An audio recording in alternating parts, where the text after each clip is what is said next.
The Shophetim series, The House of the Rising Sun. Introduction. This series will be based on the various judges, or Shophetim, and their missions. Each book features one or more of the various modern-day judges. In ancient times, God raised up judges to deal with his people. To not only to judge and enforce the laws, but to help defend and destroy the enemy. Now, the time has come for the judges to return. The supernatural have always walked beside the natural human world, but due to the incline of darkness rising, it was time for the judges to make a return to defend the innocent and dish out justice. Modern-day judges still do much as the old ways. All trace their lineage back to the 12 tribes of Israel. They serve as leaders and execute the laws in the land they govern. Not man's laws, but God's. Most major cities have one judge, and that judge is replaced by the oldest sibling.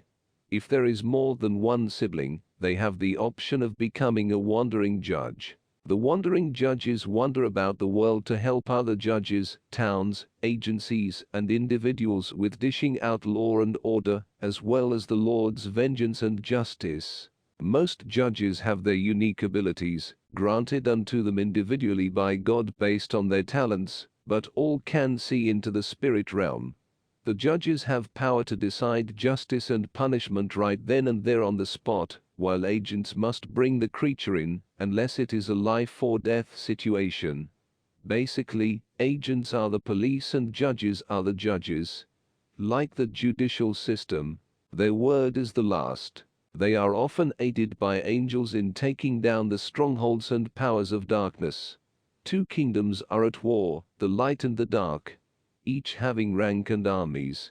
The judges are the generals. It is black and white, there is no gray area.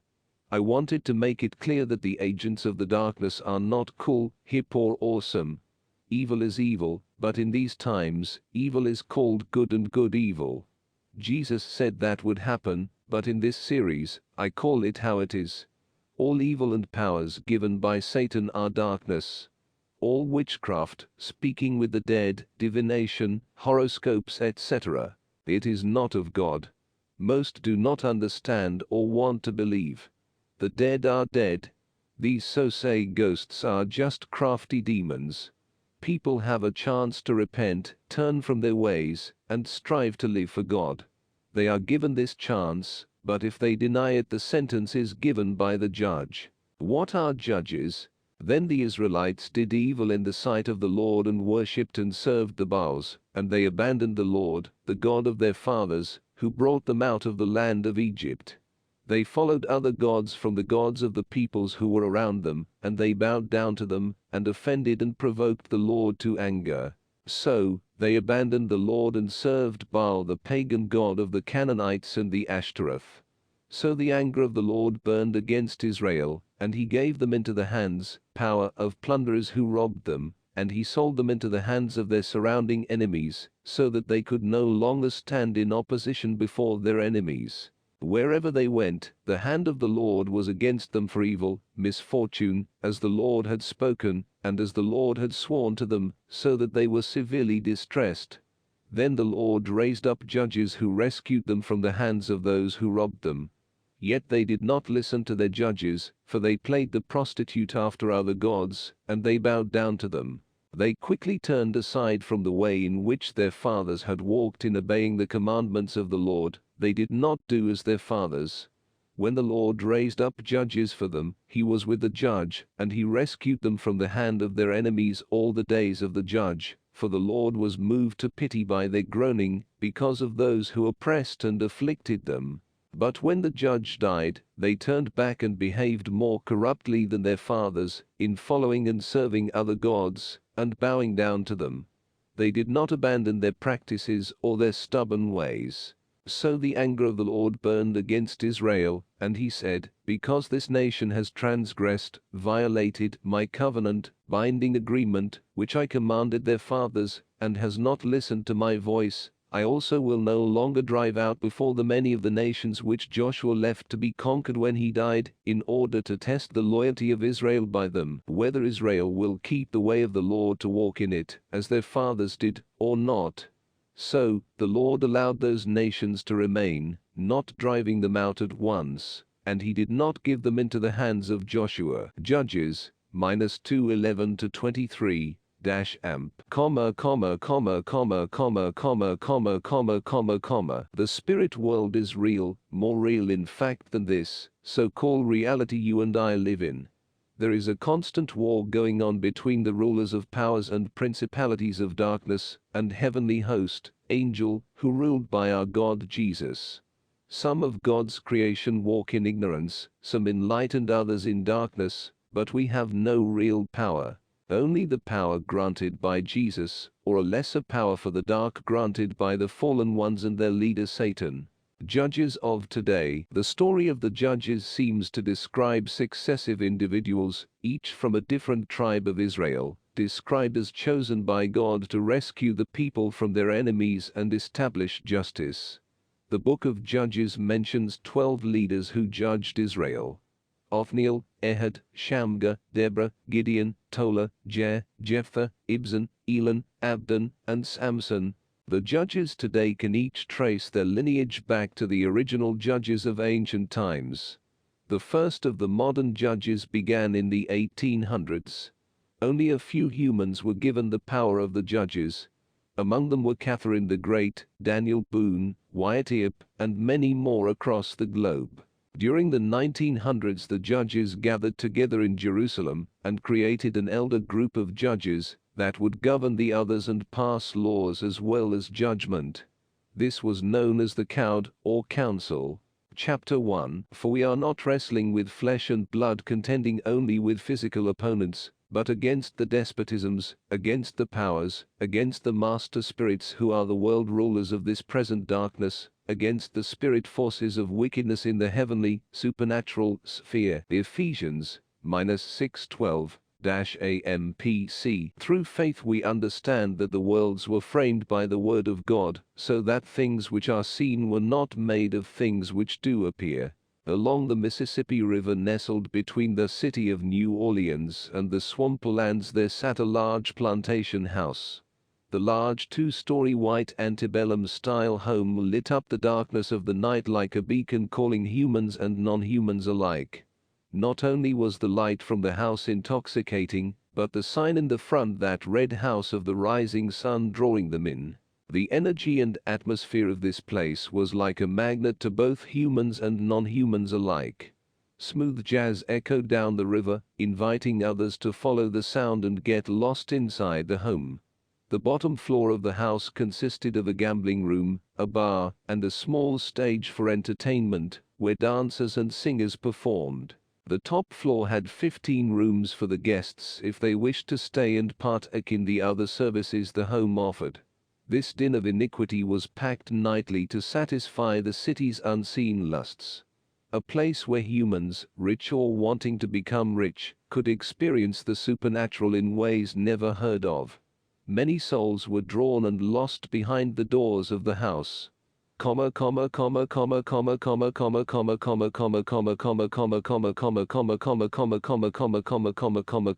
proprietor of the house and land that it sat on belonged to a fallen angel called Mephistopheles, or Meph for short. The silver-tongued devil was all about business and contracts, and oh, how business was booming. All who wandered into the domain were enticed with the glitz and glamour of the splendorous house and pleasures it held, but under the surface, it ate at their soul and controlled them. Most sold all their belongings for one more drink, one more game, or one more night with the ladies of the house. Those who could not pay, paid with their souls or life. Some were killed and others used to bring about the will of the fallen angel and his ambition to rule the city of New Orleans. From the mayor to other government and high-class criminals, all were in the pockets of Meph. By his side was the beautiful Claire Bien, a witch of Italian descent who ran the house for Meph. She not only managed the house but was his part-time lover. Her magic helped to keep up the glamour of the place, as well as the appeal and atmosphere. She also dealt with running the core of the place like the girls, the bar and other things, while Meph handled most of the higher business deals. The two were a power-packed team and extremely dangerous together. Fall, House of the Rising Sun, New Orleans, Louisiana, 9 p.m. Now humidity is a killer in Louisiana, even in the middle of fall. The rest of the country may have been enjoying cooler weather, but here in the Bayou State, you are lucky to get relief even in the middle of October. With that on top of the fact that the older male in his late 50s had been trying to run from the home for the past mile, caused him to drip in sweat. His half-button-down shirt wrung wet as he stumbled in the long grass besides the woods that surrounded the plantation. His dark skin blending into the night as he did his best to get away from the house. "Mr. Richard, this is ridiculous." A voice rang out in the darkness. A proper Irish accent spoken with eloquence of kings could be heard over the man's paintings. "You know as well as I do that this running is in vain. I own you, Darren, your soul is mine." The voice called out again, and Darren slid to a halt beside a tree. "There you are." The voice came from behind him, and Darren fell to the ground out of fright. A pale-skinned figure stepped out into the moonlight wearing a suit and sunglasses. He looked down at the frightening and disheveled man as he spoke. "I should have never sold my soul to a three-piece. Meph, just let me go." Darren yelled up at the man. "It wasn't like you had a choice. Darren Richard, son of Baron Richard, owner of the drilling companies in Louisiana. Do you think I would let a high-class citizen like yourself just attend my house as a guest and leave?" Meph asked and removed his glasses to reveal dark eyes. "How is your sister Beth?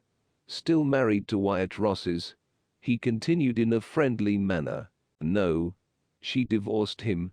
Darren slowly stood up from the ground. "Oh, that is too bad." Meph placed his glasses in his pocket. "How are your children? Is Patricia doing well?" "Who?" Darren wrinkled his forehead at the question. "Oh, never mind, a story for another day." Mephistopheles chuckled to himself. "I want out, Meph. I cannot keep doing this. I have a family and a business. I cannot keep working for you. It has been 20 years now." Darren pleaded. "Stop groveling, a man of your stature. It does not suit you, my dear boy. No. I own you, you and soon your family. Should have thought twice before bedding that sweet young succubus. Just think of the scandal it would cause your family and your wife to hear how you frequent the place weekly. You wanted her all to yourself and I gave her to you for a price. Your soul. Or do you remember?" Meph rose a brow as he glanced up at the male. Even though Meph was around 5'8" and Darren were well in the 6-foot range and built, the man could not take on a fallen angel. "I have done everything you asked of me." Darren continues his pleadings. "And you will continue now. Turn around and head on back to the house. Our meeting is not done yet. I want my pound of flesh for your failure." Meph hisses. With a whimper, Darren did as commanded. As the two walked back towards the plantation, Meph placed his sunglasses back on and began to whistle the animal's song of the House Rising Sun. The song was created in 1964 and was about this very place. The guy who wrote it sold his soul to Meph for fame and money. The fallen angel could not pass up the opportunity. Between the eerie whistling, the croaking of frogs, and screeches from the night bugs, Darren felt like he was in a horror film. To be honest, he really was. The man may have been well known, a high-class citizen, and rich beyond reason, but he was being controlled by the boogeyman. Him and everyone else who dare stumble upon this wretched house. "Didn't get very far, I see." A woman spoke in a thick Italian accent as she made her way down the stairs. Claire's long black hair draped like silk down her back freely. Her blood-red corset dress hugged her frame, giving her an hugless look, insinuating that she was a madam of the night. Meph walked towards her and caressed her cheek slowly. "They never do." He spoke with a grin as his eyes traced her. Claire kept her focus on Darren with a glare in her eyes. The mistress was unhappy about the man running off like he did. Shall we continue our discussion upstairs in our office, or are you going to run again? If so, we can always chain him in the basement. Claire grins wickedly. Oh, I believe Mr. Richard will cooperate this time. That is if he wishes to live. Meph turns to glare at him alongside his lady. Come now, you know how I do not like doing such business in front of other guests. Claire turned and slowly made her way back up the carpeted staircase. Darren gulped and followed behind the woman slowly. Mephistopheles glanced around the crowded house one more time before turning to walk behind the man. The night was busy, like most nights were. There was no rest for the wicked or their deeds which they played out in the darkness of the night. Meph only gave them a place in which to fulfill their dark desires. Supply and the demand was extremely high, especially since the supernatural community began to surface more and more. It was a place where they could run free and not have to worry about the registration or the prying eyes of the judges. It was also a place for the humans to fulfill the fantasy of the supernatural. If they only knew the consequences, the small fine print that they would have to pay, they might have stayed clear of the house. However, curiosity and the vices of life was the downfall of humans. Darren walked into the office and had a seat. Claire was about to follow inside, but she was stopped by her fox. The red fox yelped, and Claire bent down to put her ear to his mouth. The fox whispered to her something, and the witch glanced up towards Meph. It seems we have a new player in town. Corbin says Orpheus has entered the city. Claire spoke to her master. It seems things are moving faster than I thought. Perhaps he is the key. Or another ally. What of the Valkyrie? The one Odin promised me? Does my daughter still have her? Meph asked the fox. The fox nodded and let out a yelp. Good. Have your fox twins keep an eye on both and report to me. Meph commanded with a grin before walking into the office. Chapter 2. Across town. To utterly understand just exactly what is going on at this moment, we must go back to ancient Greece, when the gods, fallen angels, ruled over mankind and their creatures walked among humans. Back when the world was wild and transcending, from the illiterate cavemen to the great philosophers, builders and empires of ancient Greece. Orpheus was a Nephilim, the son of Calliope and the fallen angel Apollo. Both musically talented, and they gifted their son with it. Apollo gifted him a lyre and taught him to play, while his mother taught him to sing. His voice had magic that could soothe the wildest among beasts, and even move the stones and trees of the earth. But Orpheus really didn't make a name for himself until he took up his lyre and traveled with Jason and the Argonauts. At first, he did not want to be bothered with it, but changed his mind. The centaur Charon convinced him to aid them in the travel. Orpheus's talent was put to the test when they would reach the Sirens, but it would be a long trip before Orpheus would be especially useful. Only his stories and knowledge of the so-said gods proved him to be worthy. Later, after the great journey, he settled back home and even found the love of his life. The most famous story in which Orpheus figures is that of his wife Eurydice, sometimes referred to as Eurydice and known as Argiep. While walking among her people, in tall grass at her wedding, Eurydice was set upon by a satyr. In her efforts to escape the satyr, Eurydice fell into a nest of vipers and suffered a fatal bite on her heel. Her body was discovered by Orpheus, who, overcome with grief, played such sad and mournful songs that all the nymphs and gods wept. On their advice, Orpheus traveled to the underworld. By his music he softened the hearts of Hades and Persephone. He was the only person ever to do so, who agreed to allow Eurydice to return with him to Earth on one condition. He should walk in front of her and not look back until they both had reached the upper world. He set off with Eurydice following, and, in his anxiety, as soon as he reached the upper world, he turned to look at her, forgetting that both needed to be in the upper world, and she vanished for the second time, but now forever. According to a late antique summary of Aeschylus's lost play Basarides, Orpheus at the end of his life disdained the worship of all gods except the sun, whom he called Apollo. One early morning he went to the oracle of Dionysus at Mount Pangaean to salute his god at dawn, but was ripped to shreds by Thracian Maenads for not honoring his previous patron, Dionysus, and buried in Pieria. Being he was half human, half fallen angel offspring, his disembodied spirit could not stay on the plan of the living without a body. His soul then made its way to the underworld. Orph could not bear to spend the rest of eternity within the underworld, so he wandered the fields for a way out. He finally found that way out and escaped to the world of the living. This journey had taken him centuries, and the time was now 2019. The world had changed so much from that of ancient times. His soul needed a host before it would dissolve back into the underworld. Orpheus walked for miles and miles through the desert, praying to his father for help. Orpheus peeked up over the horizon to see a car wreck. Metal and glass littered the road. He ran as fast as he could to see the wreckage. The first body was too mangled beyond recognition. Orpheus let a heavy sigh out, but there was still hope. Another body in the back seat. A male around the age of 30 or early 40s was lying there. He was dead, but the body was not too damaged. Orpheus slipped inside the vessel and settled. Memories of the dead man flooded his mind. His childhood, his first love, his band. What are the odds? This male was a rock star.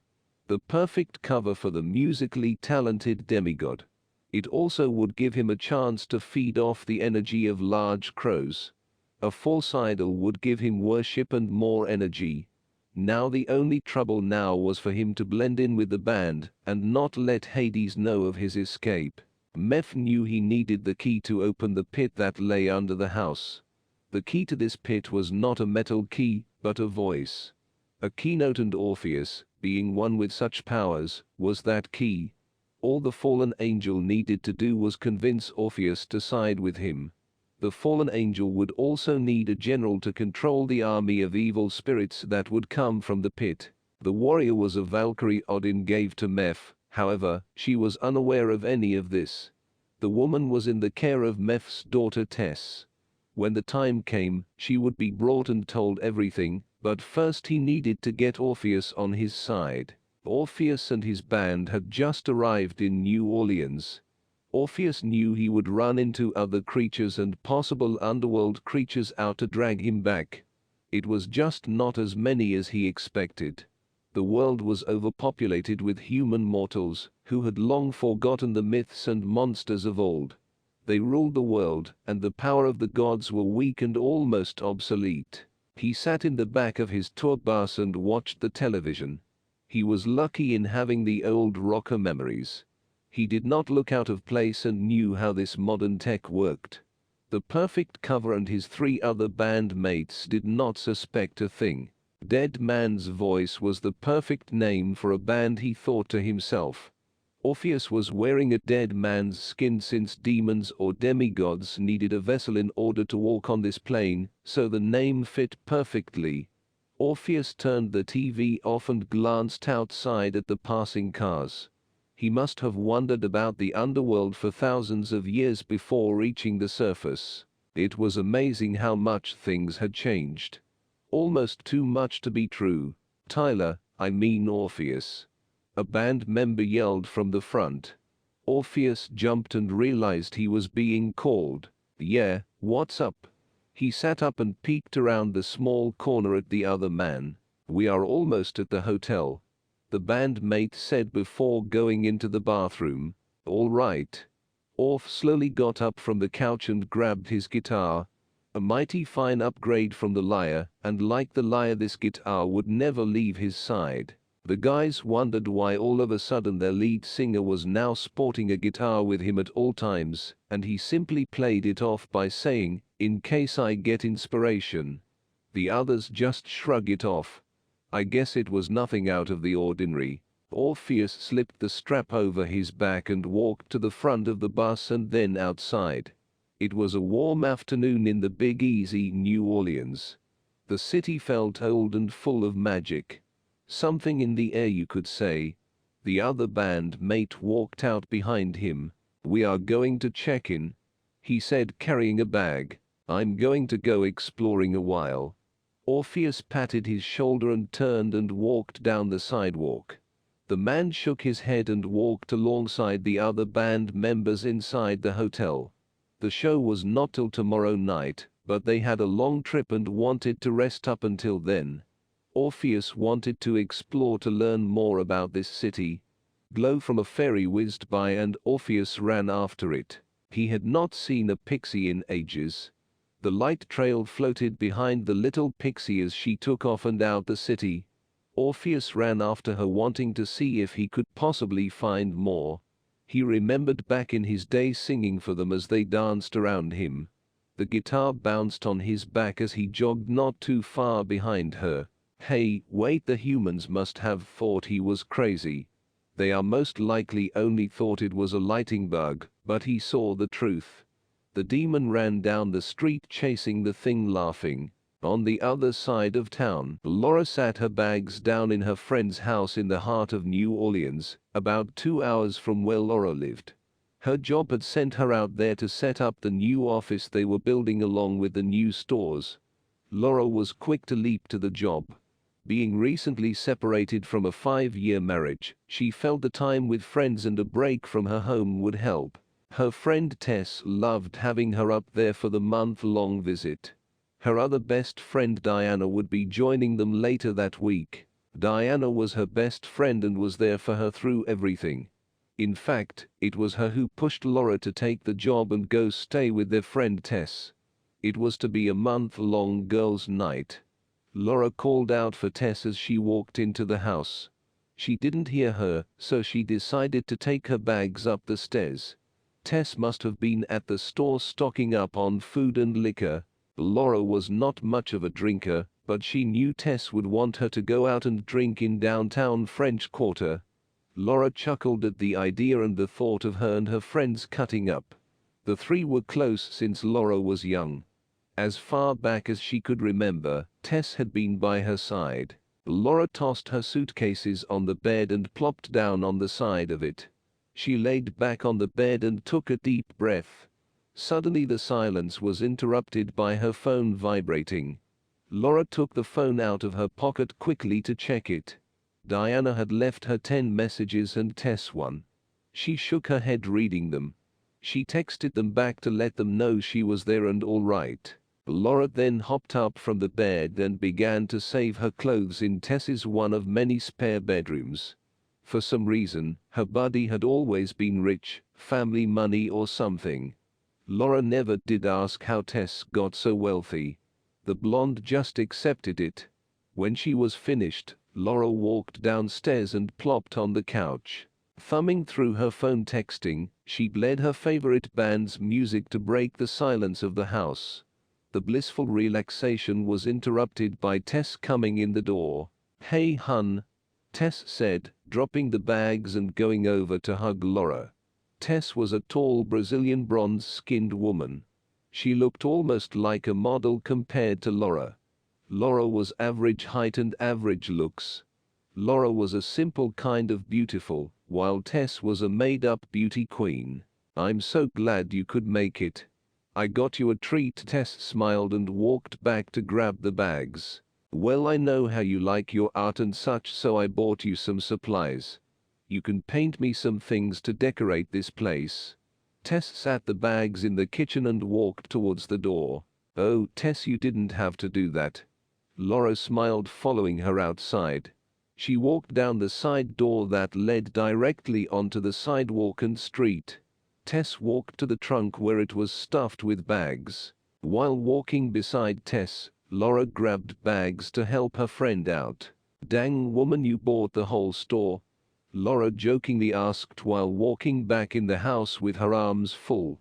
Tess followed, shaking her head as she entered. "Almost. I wanted to make sure I had everything set for you guys." Tess sat the bags down before walking back outside again. Laura followed behind her friend with a smile. "Where is Diana?" Laura asked, grabbing more bags.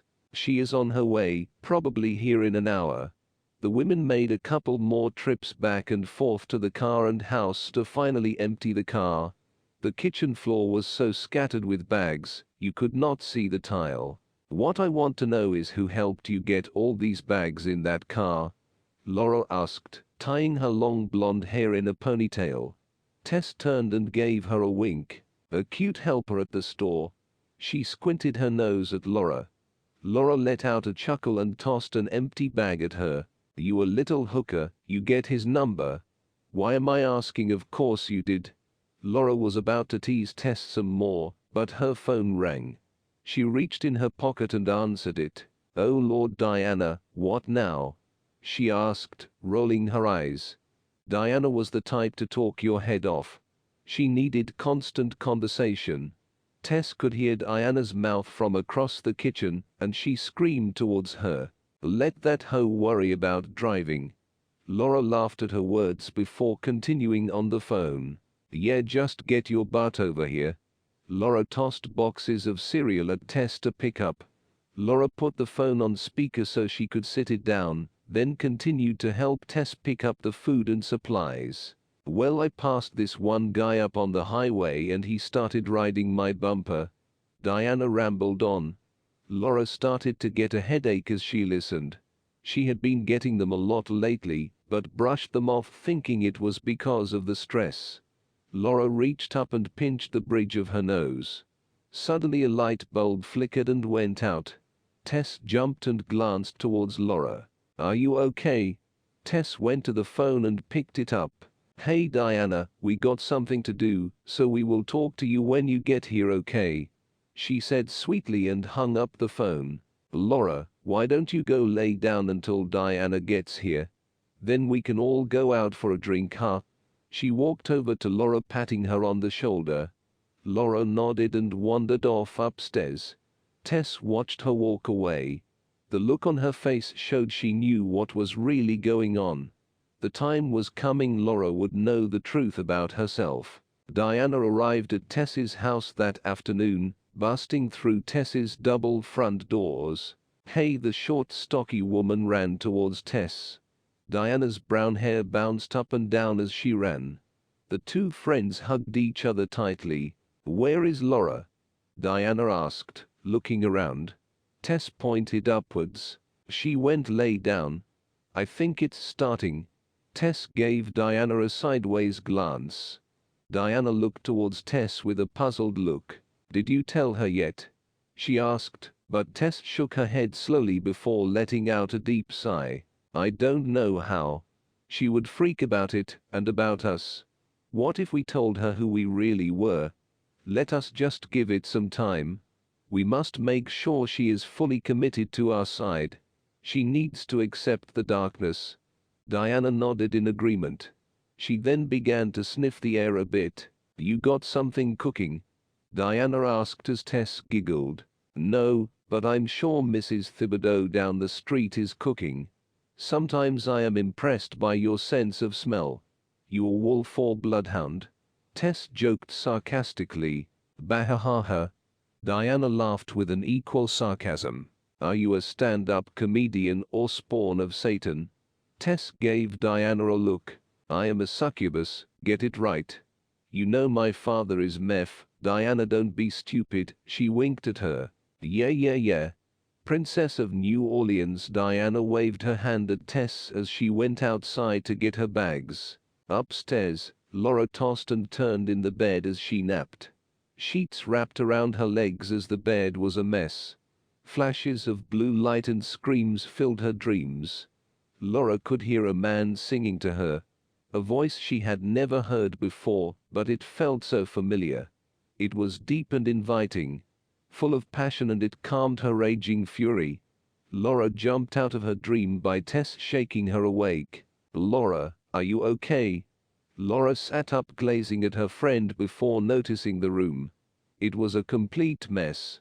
The drawers on the dressers and vanity were all hanging out. The clothes inside the drawers were all a mess and thrown on the floor. The lamp on the dresser was hanging by the cord, and Laura's phone was on the floor besides the bed. What happened? Laura looked around the room in shock. Tess still did not want to tell Laura the truth. The woman just sat there silently worried about her friend. Diana ran in the room and tackled Laura on the bed. "Hey, hooker." Diana hugged Laura tightly, giving Tess some time to pick up the room. "Hey Diana. When did you get here?" Laura asked, hugging her tight and almost forgetting about the mess in the room. "Like 20 minutes ago." "Now get up and get dressed. The first round of drinks is on me." Diana jumped off the bed and ran towards the door. Tess finished picking up the room before walking out as well. Laura still could not get the images from the dream out of her mind, nor could she forget that voice. On top of that, she woke up to a mess of a room. Laura knew the room was not that way when she laid down to take a nap. What was going on? Why was Tess and Diana so relaxed about the whole situation, as if they were ignoring it? Laura pushed the questions aside and rose for the bed. She walked towards the closet to find an outfit to wear. "Tess, we need to tell her," Diana said, walking backwards in front of Tess. "I know, but I don't want to overwhelm her." Tess bit on her lower lip. The succubus did not want to mess up everything her father was working towards. He was the only thing the demon was sacred of. "Okay, well, let's just go out, have fun tonight, and maybe tomorrow slowly start to break the ice on that subject." Diana leaped over the railing and down to the second floor. She then smirked and looked up at Tess. Tess shook her head and teleported behind Diana. "Just no lone wolf stuff tonight, Diana." Tess huffed as she glared down at the werewolf shifter. "Hey, I'm a rebel without a cause.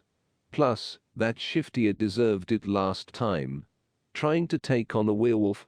He learned that day." Diane bellowed a bit loud. "Who learned what?" Laura inquired as she walked down the stairs. Tess gave Diana big glaring eyes. "Nothing. You ready?" Tess asked. Laura nodded, putting her hands in her pockets. "Let's go." Tess led them out the side door and towards her car. The three women cut up as they drove to Bourbon Street. It was a quick drive down the street from her home to the bar. Tess parked along the street side and they all got out. As they approached the bar, they noticed the long line. "I told you we should have left earlier." Diana made a face. "Mofos," Laura said in her Samuel Jackson's voice. The girls busted out laughing as they continued to walk down the sidewalk.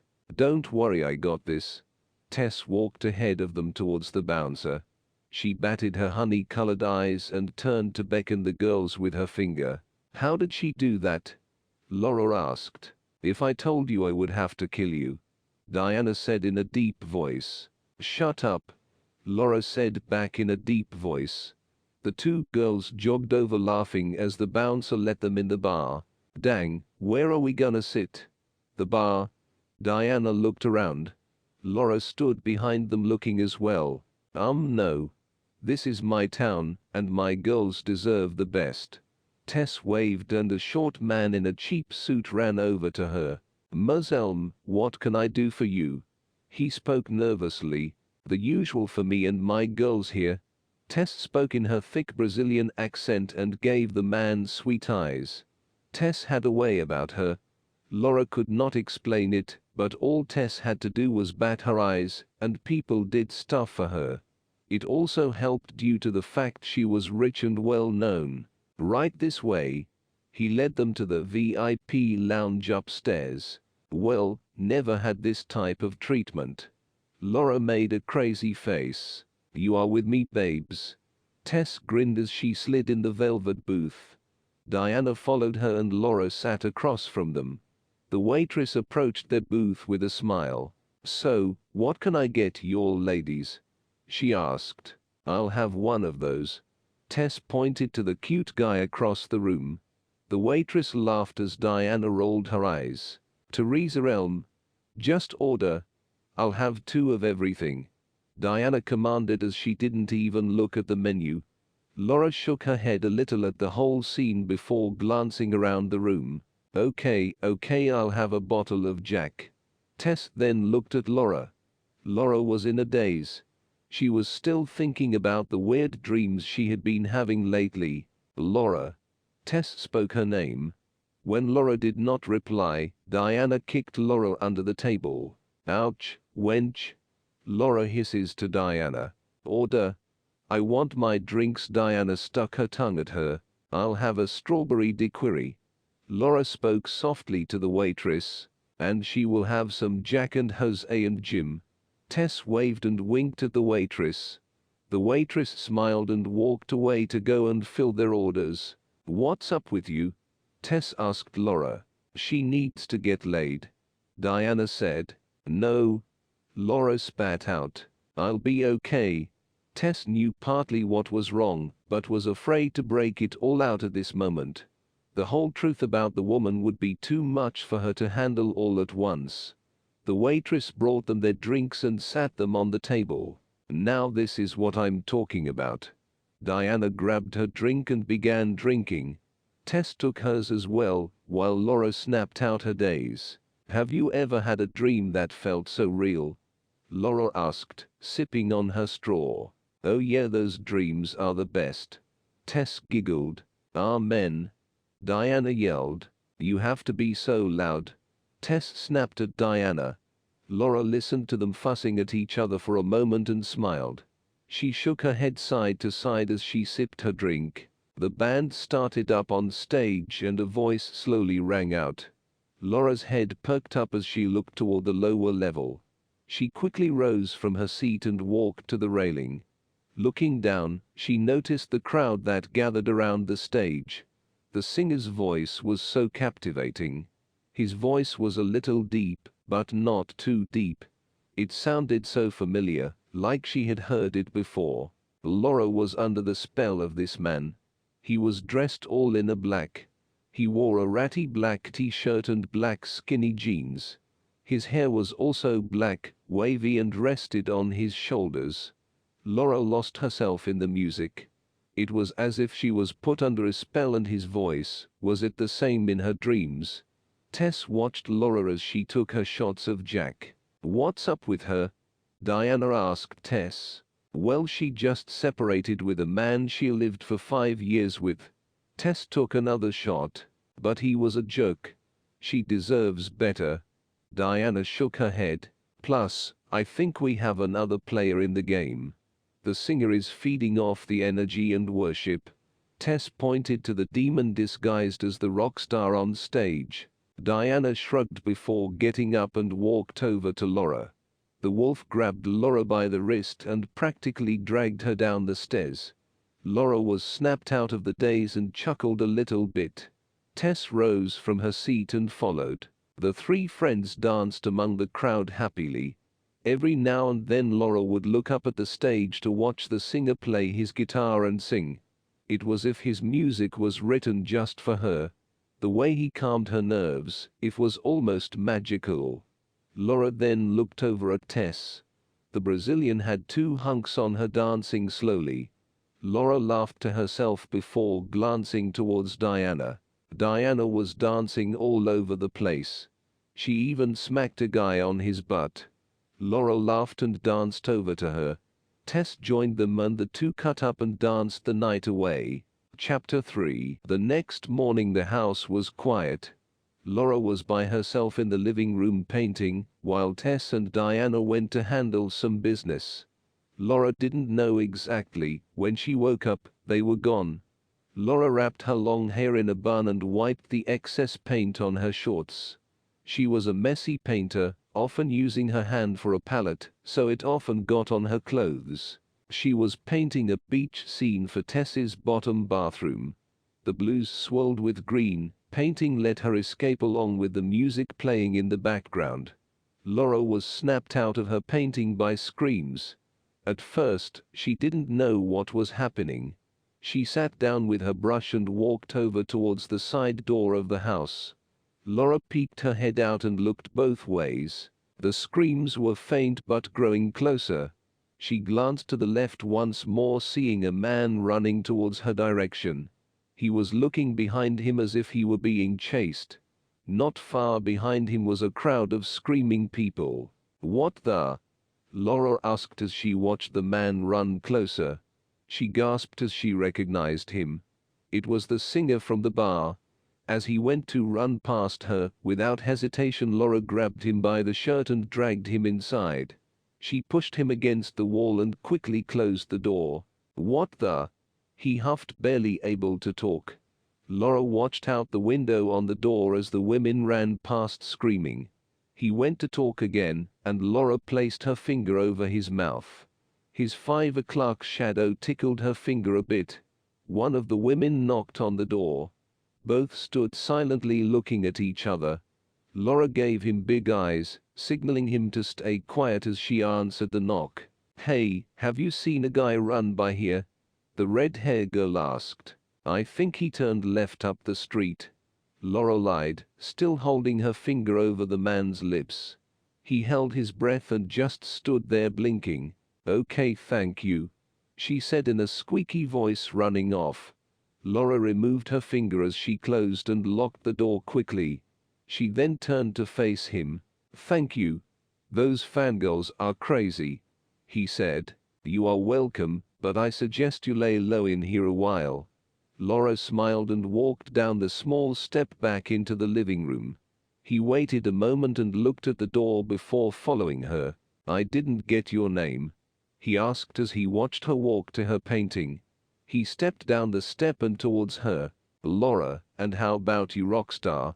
She turned and smiled. "My name, you don't know me?" he asked, a bit shocked and playful. "I know you were at the bar last night. You all sounded great." She turned back around and picked up her paintbrush. He placed his hands in his pockets and watched her paint a few seconds. "My name is Orpheus." He spoke in a low tone. "Well, Orpheus, make yourself comfortable. You will probably be here a while." She turned and smiled. The blonde watched him turn and walk to the couch beside her. "So, how did you end up being chased by the angry mob of screaming hormones?" She dipped her brush in the water, then into the paint. Watching the paint mix, she reached up and brushed a strand of hair out from her face. "Don't you have bodyguards?" She lifted the brush to the canvas. Orph sat back on the couch, finally calm. "Yeah, they got overwhelmed by the herd." He chuckled a bit thinking about it. The music stopped and Laura walked over and turned the radio on.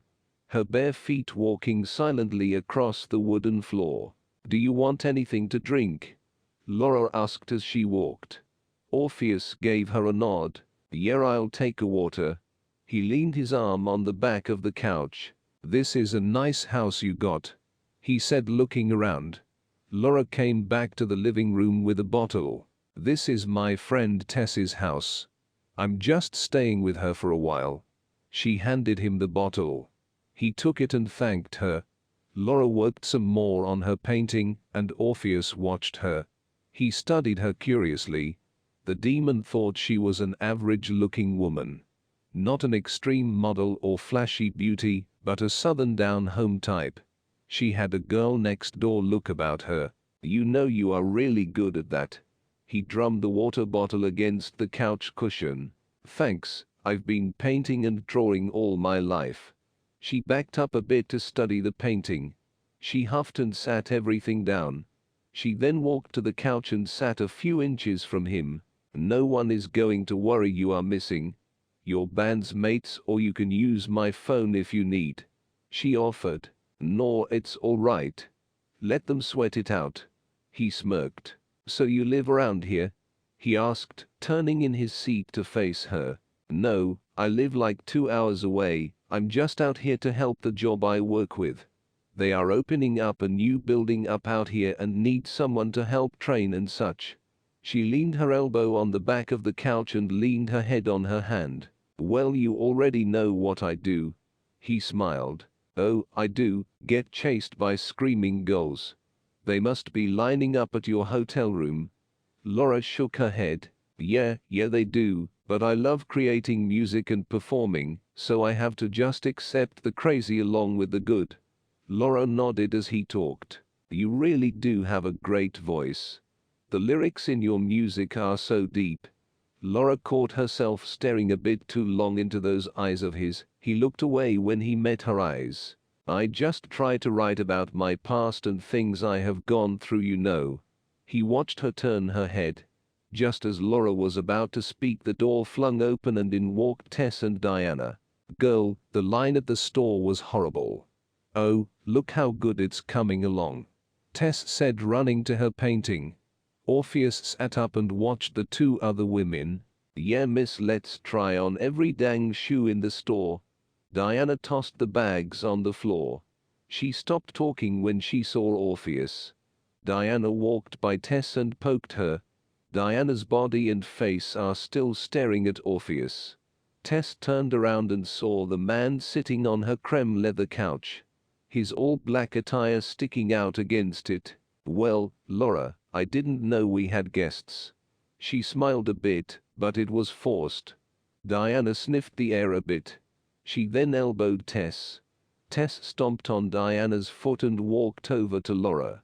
Ooh, Diana held her foot as Tess turned and gave Diana a shut-up look. Yeah, poor Orpheus here was being chased by a mob. I swooped in and saved the day. Laura sat up as Tess walked over. Tess's eyes studied the orphan, then fell on Laura. Well, he is most welcome. Would you like to stay for dinner?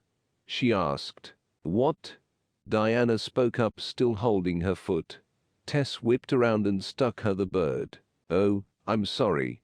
I think I must be getting back. They are probably worried to death. Orpheus stood up and Laura stood up with him.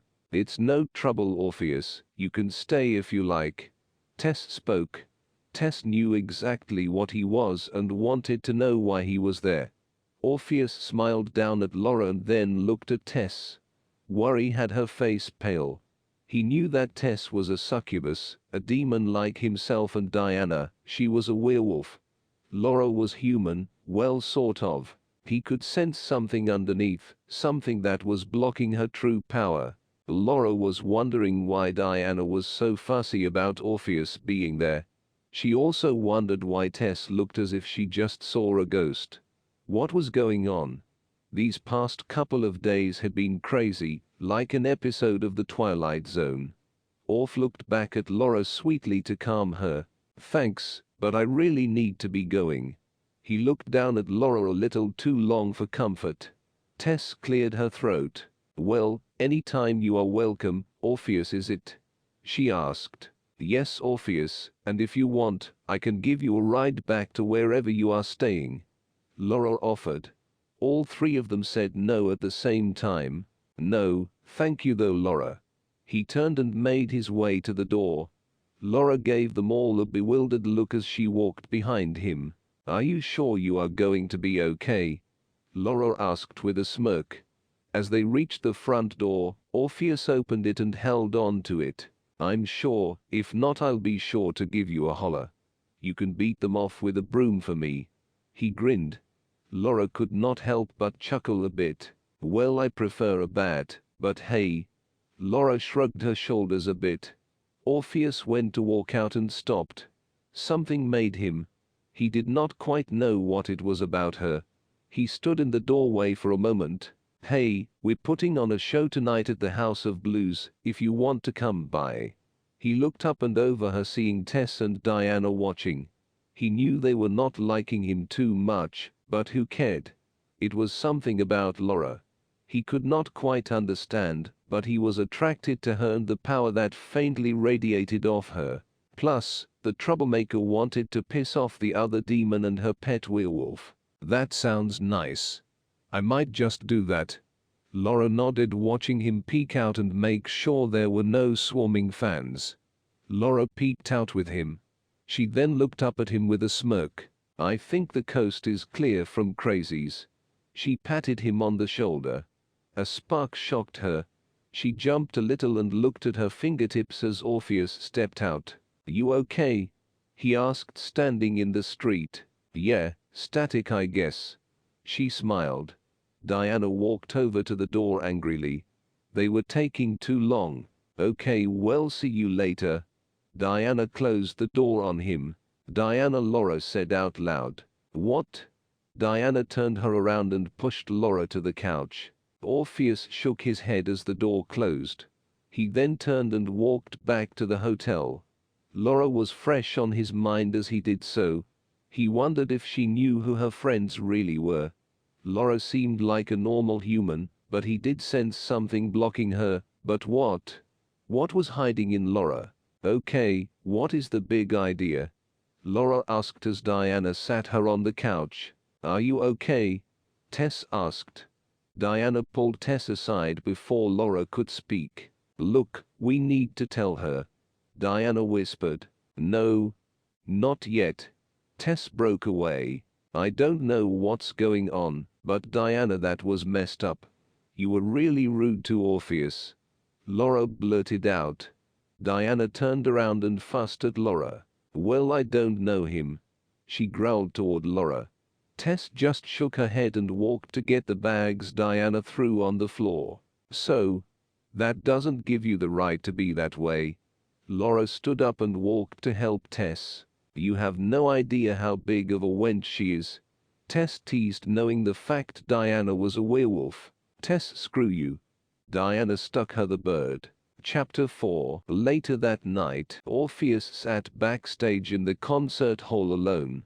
His mind was still on Laura as he wondered if she would show up or not. Where the heck have you been? One of his security guards asked. Orpheus snapped out of his daze. More like, where were you? I got chased for 5 blocks by a bunch of women. He shook his head. They had us, man. The guard tried to make up excuses. Orpheus was not even listening anyway. His mind was still focused on the blonde. The demon was starting to obsess over her. Anyway, the guys are doing a practice run and want you on stage. The guard said, pointing with his thumb. Orpheus hopped up from the chair and walked out silently. He needed to keep up appearances, especially if he was going to try and get to Laura. He also needs to keep this rock star gig. The worship he acquired from the nightly concerts were like a drug to him. He grew more powerful with each show. The demon just hoped Hades would not come looking for him. Tess and Diana started to argue over each other. What they were arguing about, Laura did not know, but she was starting to get another headache. Laura's head started to pound and throb. All the arguing was getting to her. Her and her ex argued so much up to the end. The screaming matches almost turned into fist fights. As Laura's thoughts rewound back on those painful memories, she closed her eyes trying to calm down. Suddenly everything in the living room shifted and moved. Diana and Tess stopped and looked over at Laura. Tess walked slowly to Laura and placed her hands on her shoulder. Laura opened her eyes and glared at Tess. Are you okay? Tess asked in a concerned voice. No, I'm not. Look, I had enough crap with Josh, and I did not come out here to deal with more. I need to take a walk. She grabbed her wallet and turned to walk out the door. In her anger, Laura did not even notice the living room was a mess. We have to tell her, Tess. We can't hide it any longer. Diana spoke up as Laura slammed the door. I know, Diana. I know. Tess brushed her honey-colored hair behind her ear. The time is running short. She needs to start to be prepared for your father and the darkness. Diana glared at her friend and towards the door. Diana. I know. You think I want to fail my father? Tess hissed and paced the floor. You can obviously see you can't control her any longer.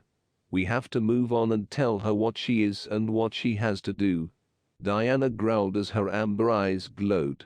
Tess's own eyes flashed black. We will. She screamed. Don't throw a temper with me. You should have told her and had her training. Diana argued back. Don't tell me what I should have or should have not done. Remember your place, Mutt. The succubus hisses. Oh, excuse me, princess, but you are going to screw up everything your father has planned. The wolf snapped back. Tess pointed her well-manicured nailed finger at Diana. Stop. I know what I have to do. Laura walked down the sidewalk flustered and over the edge. Street lamps and neon signs lit her way as she walked, trying to clear her head.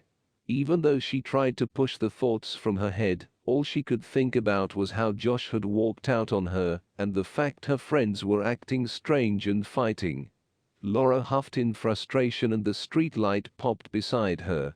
She jumped a bit as the glass shattered and fell to the ground. This happened twice, once at Tess's and now the street lamp. Laura's thoughts were interrupted by the sound of a band and then his voice. It was Orpheus singing. She had almost forgotten he asked her to come see his show. She quickly walked into the club. It was packed full of people, all admiring him, everyone's eyes and ears fixed, even the bartender and staff. They did not even notice Laura walk in. She heard his voice and looked at the stage. She smiled to herself and made her way through the lifeless crowd. The blonde stopped and sat down at the table in the front listening to him. Something about his voice made her forget the hell she was in. It made her feel so many emotions. This man was supremely talented. The song ended and the crowd cheered. Laura even clapped. Orpheus waved to everyone, his eyes scanning the bar as they fell on Laura. He smiled down at her and winked. He could sense a great power from her and decided that she would be his. It was time for the band to take a quick break, so he motioned his security to come to him as he walked off stage. The woman in the front row of tables. The blonde hair and black shirt. He pointed. The guard saw who he was pointing to and nodded. Bring her backstage. Orpheus commanded as he walked off stages.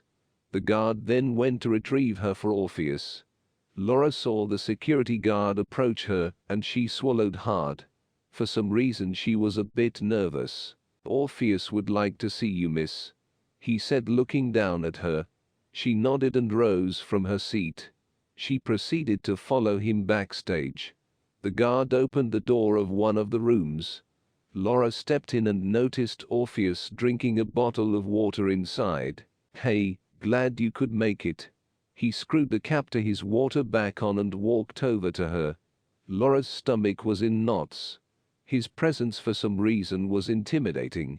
She could feel the energy and power rolling off of him, and it was a new feeling. It was so foreign and strange to her, but she remained silent. Tess and Diana walked down the street looking for Laura. The two finally stopped arguing and decided it was best to work together. They were not going to get nothing done at each other's throats. Well, anything, Scooby-Doo? She asked Diana. Yes, she went this way, Jezebel. Diana snapped back. Please, she wished she looked like me. Tess rolled her eyes. The two stopped dead in their tracks as they watched a group of guys walk into the bar ahead. That looks like trouble.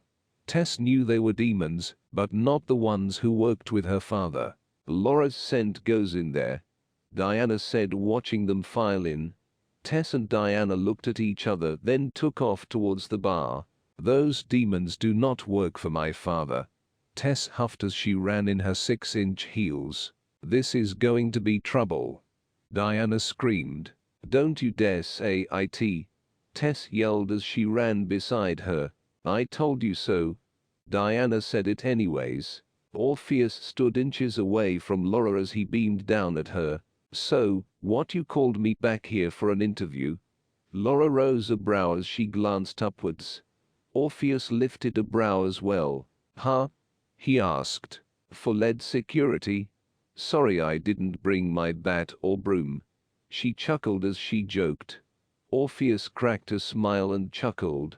Well, I'm sure we can find another blunt object you can use. Laura smiled, turning her head, looking at the floor for a second, then back up into his hazel eyes. I almost didn't make it. She spoke in a soft voice. Well, I'm glad you did. Orpheus kept his eyes locked in her gaze. Suddenly the guard came flying into the room. He hit the wall and then the floor.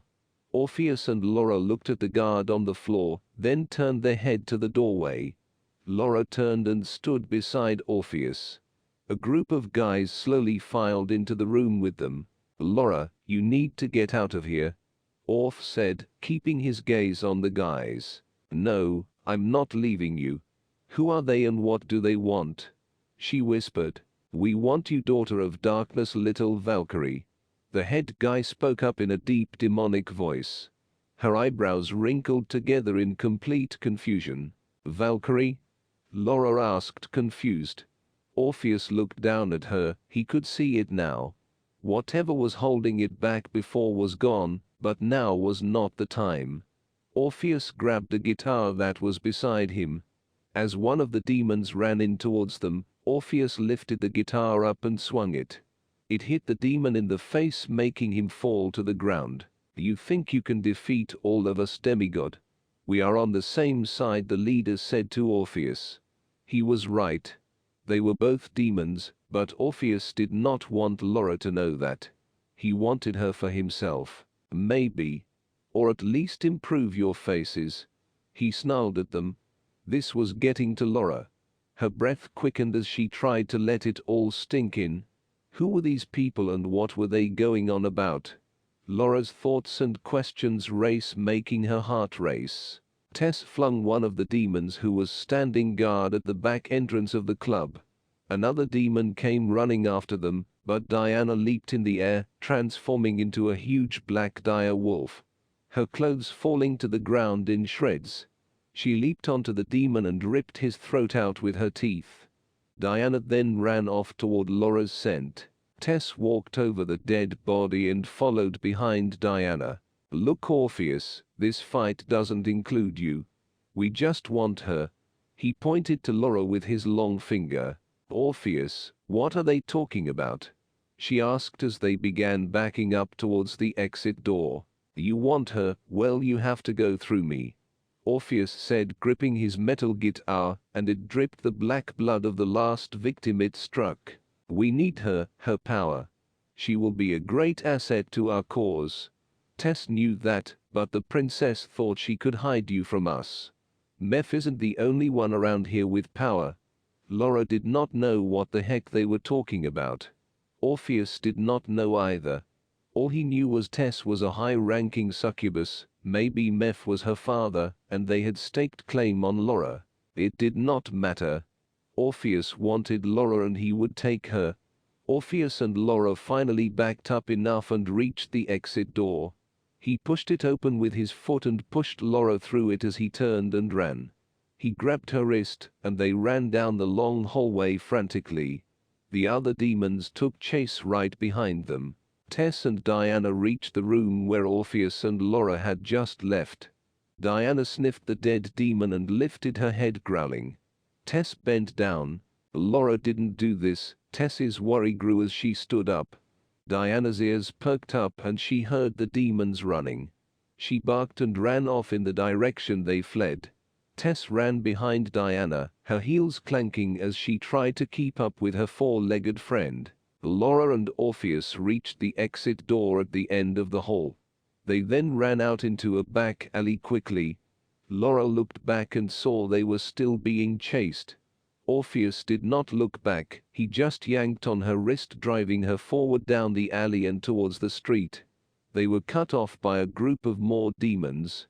"You guys sure do fester like roaches." Orpheus slid to a stop.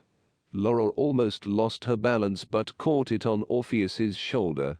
The demons that were chasing behind them made their way slowly from behind. Laura was holding on to Orpheus's arm with a death grip. Her heart raced and her lungs burned as she tried to catch her breath. The demons approached, growling as Orpheus raised his guitar ready to swing at them. Laura closed her eyes, trying to catch her breath. The wicked laughter the demons let out, along with the sound of Orpheus's heavy breathing, added to her fright. The situation was too much for Laura. Suddenly the first row of demons went flying. Laura opened her eyes, seeing a couple of the demons flying as a sword was gripped in her hands. The sword had appeared out of nowhere, and she almost dropped it out of shock. Orpheus watched the whole scene with his guitar still raised. "Use it, Laura, your power." He looked down at her. She was still lost in what was happening as his eyes stared in shock at the sword. "Laura!" he yelled, snapping her out of her daze. She raised her sword and attacked the demons. All the demons started to raise slowly in the air. She watched in amazement as she whirled the demons up in the air with great slashes from her sword. Tess and Diana finally burst out the back door. Laura was startled and broke her concentration. The demons fell back to the ground. Laura. Tess screamed as she saw Laura in the middle with Orpheus. She began tossing demons aside, trying to get to her. Diana tore through them as well. The other demons in front of them started to advance. Orpheus swung his guitar like a sword, chopping them down. He also used his fist to knock them out. She would be his and he did not want to share. Her power could keep his hunger fed. His desire for her grew even more strongly. Laura punched a couple of them as well. One of the demons grabbed her from behind around her waist. Orpheus spun around and saw it as well. Laura stomped on the demon's foot and it let her go. She then used her power to fling the demon into the wall. Diana's teeth and paws dripped with the black blood as she tore through the demon horde. Tess flung and fought them as well. The rest of the demons knew they had no chance and retreated.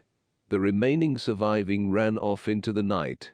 The four glanced at each other in silence. Tess was the one to speak up first.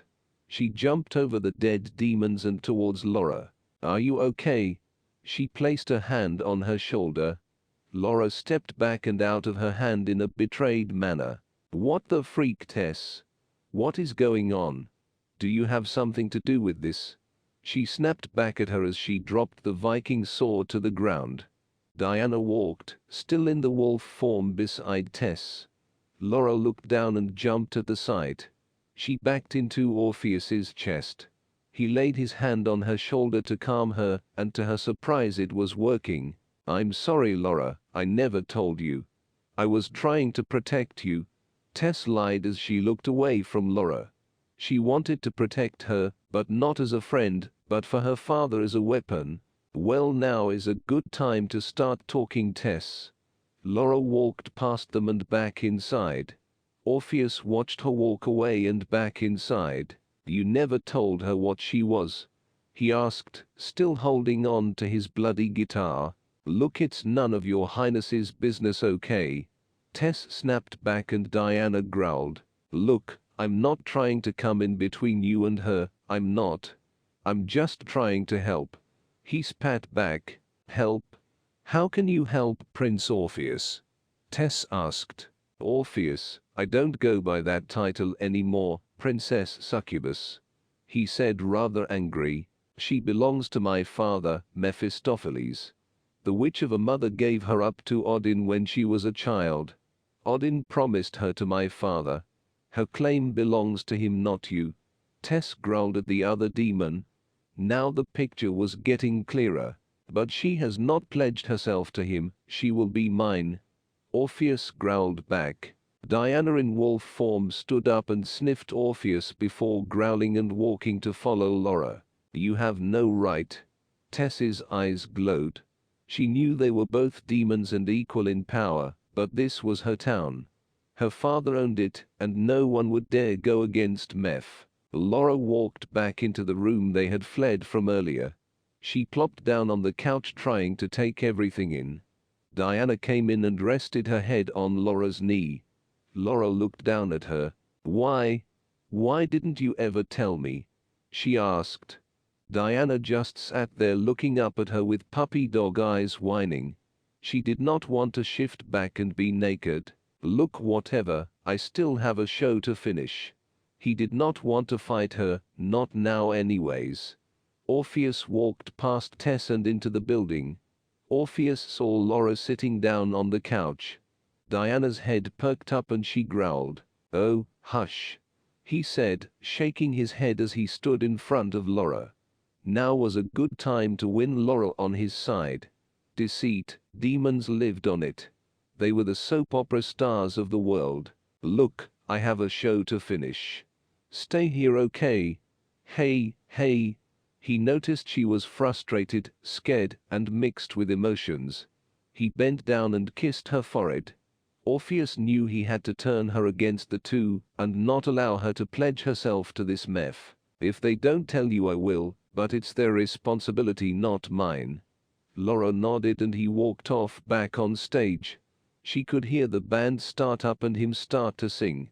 Tess walked back into the room and sat beside Laura. Okay Laura, I'm sorry, as your guardian I was just trying to protect you. I have been looking after you since you were born. My father only told me a little bit. He was going to need a powerful Valkyrie to run his army. Meph, he chose you and wanted me to keep you safe, being there was a prophecy of a power being turning from darkness to light. Your family are from Switzerland, land of the Norse, and Laura, I believe you to come from a certain type of magic, not sure which kind, so I just assumed you are a Valkyrie. She paused. The succubus gives her half-truths to the girl. It could go either way. The person born could be a great power to either the evil or good. A guardian of both good and evil was assigned to watch over you. The so-called good angel gave up on his duties and left. Neither of us could sway you, just protect you. Diana is a werewolf shifter as you could see, and I am a succubus demon. My main goal is to make sure you are safe. I suppressed your powers for as long as I could, but you grew too powerful. I never meant to lie to you, or anything, just protect you. You have enough things to deal with like growing up. Laura listened and nodded. The truth was her father chased the angel away so the girl would be raised by Tess. The influence of the darkness could be instilled in her, so when the time came for her to pledge, it would be to her father Meph. The long hours of training Laura went through was rough, but the girl never remembered anything that happened to her. The succubus was always careful to cover up and whip her memories. It was to make her battles ready, but not able to remember anything, not until it was time. Laura Kinder understood. All the things that happened in her life, this would have been too much for her to handle. Parts were missing at times, and perhaps this was the reason why. Now that she was a bit settled and more grown, it might be a bit better. So, a prophecy? About what? She asked, still confused on that part. We really don't know. I told you everything I know. But those guys tonight, they were possessed with demons and working for someone who wants you for themselves. They do not work for my father Meph, he is way classier. Tess looked down at Diana, who was now laying on the floor. And Orpheus? What is he? She asked. Orpheus is a demigod demon. Prince and son to the fallen angel Apollo. He was a legendary musician, poet, and prophet in ancient Greek religion and myth. The major stories about him are centered on his ability to charm all living things and even stones with his music, his attempt to retrieve his wife, Eurydice, from the underworld, and his death at the hands of those who could not hear his divine music. Some centuries ago, he finally made his escape from the underworld and settled here in the United States as a rock star. I still remember him. When you are a supernatural being, you can sense other supernatural beings. All this activity is sure to bring in the judges. Tess cursed. Judges? Laura asked. The generals of the army of God. Them and the holy angels hunt our kind.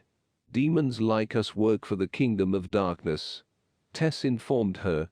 You have yet picked a side, Laura. Chapter 5. The defeated demons ran back to a huge mansion outside of New Orleans City.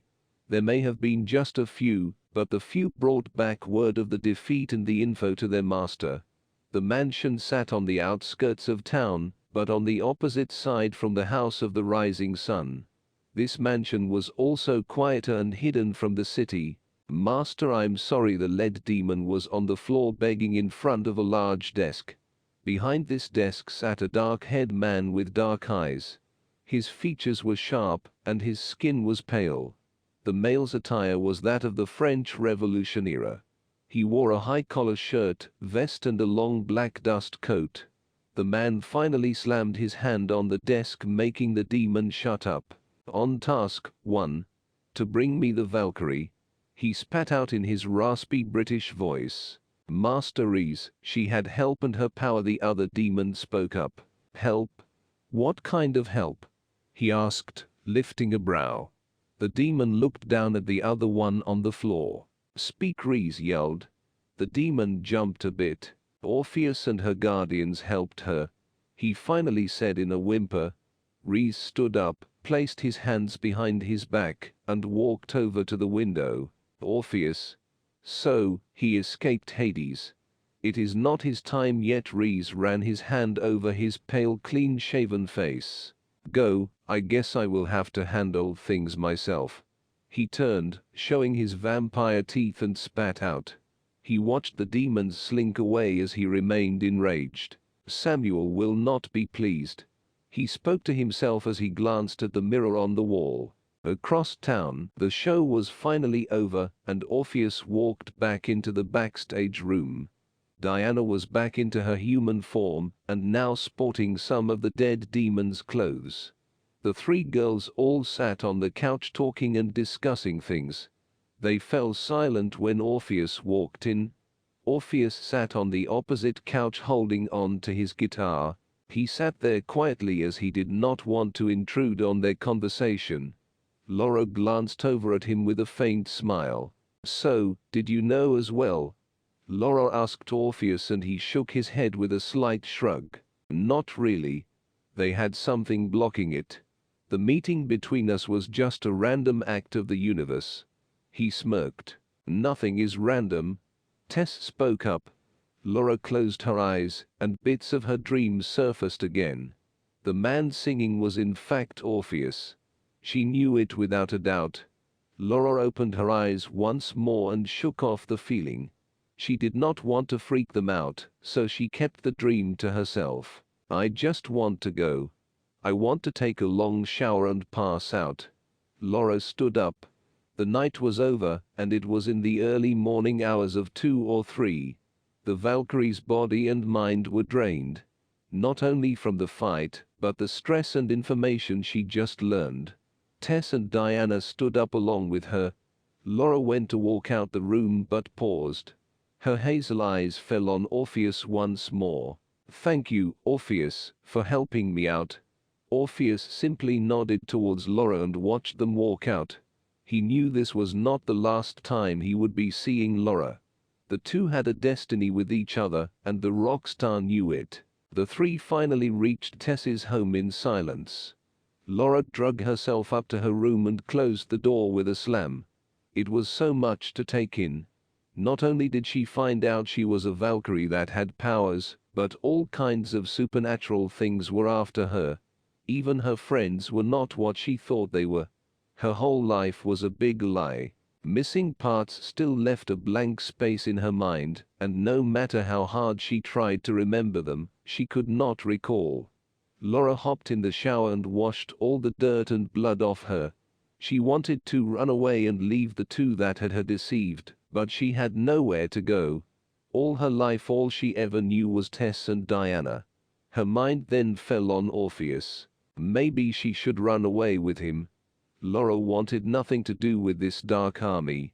And who was that angel that they spoke of? Another person who gave up on her? So many more questions than answers. Laura could feel the hot tears roll down her cheeks as the emotions were too much. She felt hopeless and did not even know who or what she was. Diana and Tess were in the kitchen sipping on a couple shots to cool their nerves. They knew if they did not play it cool, they would lose Laura. If that happened, no doubt Meph would kill them both. The fallen one did not take failure lightly. Well, that went better than I thought, Tess said, looking up towards the stairs. I don't think it's over. She is bound to snap out of her daze and start yelling. I know Laura. She has anger issues. She was just calm in front of Orpheus. Diana took a sip and set her beer down. Yeah, I noticed. There was something about them together, I can't quite put my finger on it. Tess took another shot. But I think he wants her for himself, I can tell. Tess saved her bottle of whiskey. Let's just get some sleep, I will inform father tomorrow. Diana agreed and went to take a shower as well. Tess cleaned up the living room that Laura messed up before going to bed herself. The next day's morning light showed through Laura's bedroom window, waking her up. She didn't want to really get up and face today, but a knock at the front door dampened her plans. She peeled herself out of bed and ran down the stairs. She was still in her boxers and sleep shirt. Laura's hair was a mess, but everyone else was asleep, so she had to get the door. She finally reached the door and yanked it open without thinking. It was Orpheus. Crap, she thought, trying to fix her hair while trying to hide behind the door. "Hey, what is up?" she asked, peeking her head out. "Did I catch you at a bad time?" he asked, smiling at her as he saw her trying to hide. "I just got up," she replied, still brushing her hair back. "Oh, well, just wanted to know if you wanted to go get brunch or something," he asked. Laura tried to contain her excitement. After last night she did not know if she would ever see him again, and here he was at the door. "Sure. Just give me a minute to get dressed." She left the door open and ran upstairs. "You can come in and wait if you want," Laura called down as she ran up to her room. Orpheus walked in and closed the door behind him. He then stepped down and into the living room, having a seat where he sat yesterday. Tess and Diana came down the stairs to see who was knocking. "Oh, look, the wench came back," Diana said, smirking. Orpheus lifted a brow. "Hey, I thought you were the wench in this establishment." Orpheus cursed at Diana. Tess busted out laughing. "Yeah, I like him," Tess said, walking down into the living room and then towards the kitchen. Diana gave Tess a glare. "Ha!" Diana laughed sarcastically. "So, what are your plans, Guitar Hero?" Diana asked, crossing her arms. "Well, I'm gonna take Laura out for brunch. Don't worry, I'll bring you a doggy bag back.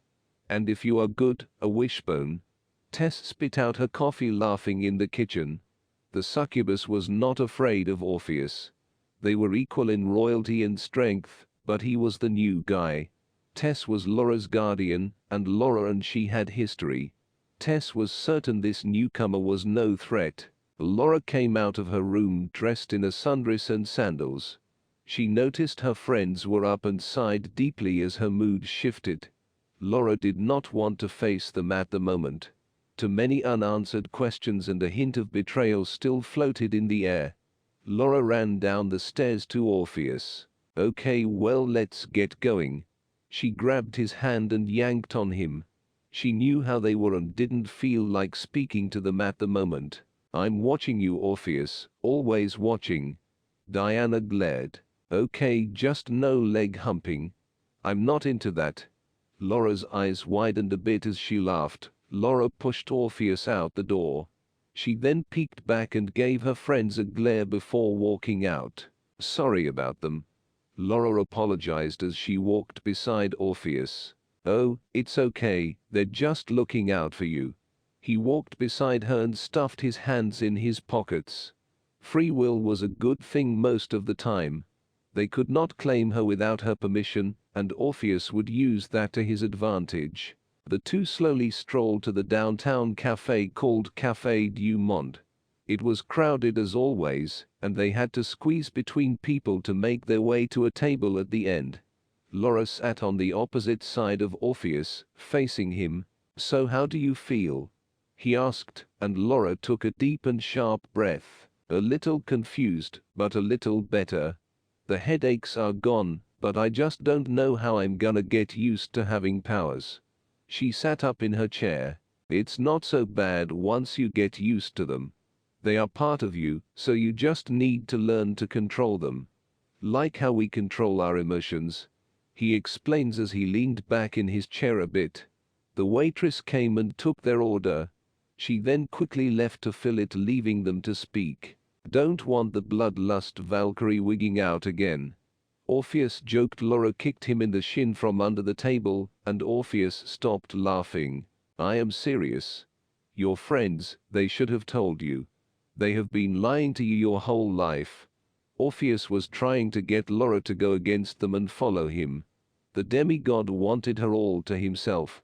It had been centuries since the last time he felt this way about someone. Not only obsession, but the pull of power towards her. It would take time, being Laura had been in their care all her life, but he was just as crafty. "I know." Laura sighed again as her eyes scanned the crowd. "So, are there other beings out there?" Laura asked. She was still unfamiliar with this whole supernatural thing. Laura had so many questions. Oh yes. There are angels, demons, vampires, and werewolves like Diana. Some are wolf shifters, and some wolves stand up on 2 feet. Oh, and the Queen of England. She is a lizard person. Orpheus jokes. Laura busted out laughing. She quickly covered her mouth when she noticed how loud it was. You are lying. She glared playfully towards him. I am serious. He kept a smirk on his face. The waitress brought them their order, and the two began to eat and drink. I just don't know what to do, Orpheus. They lied to me all my life. Her eyes focused on her food as picked at the pasty. I understand. I would be pretty pissed if my friends did that to me. I wouldn't even call them friends, to be honest. He added as he sipped his water slowly. All the while he kept his dark brown eyes on her. As your friend, and soon-to-be boyfriend, I will not lie to you. He grins. Laura blushed a bit and glanced up at him. Confident, aren't you? Bold, Mr. Darcy, very bold. She chuckled. Am I wrong? You like me, Laura, I like you. Why not? He shrugged and kept a warm smile on his face. Screw it, why not? She held out her hand to shake his. He lifted a brow at her hand. You want me to shake your hand? He was a bit confused. Is that how you go into a relationship or something? They both let out a laugh. No, I just want you to shake on and promise me you won't lie to me. Laura added. Orpheus glanced down at her hand and then back into her eyes. He shrugged slightly and reached out and took her hand. I promise not to lie to you. That itself was a lie. He would do everything in his power to keep her to himself, and it meant lying. They shook hands and went back to their meal. Chapter 6. The sun began to set in the Big Easy, and the vampire rose from his coffin and made his way downstairs. A large mirror hung in his bedroom, reflecting the contents of the room.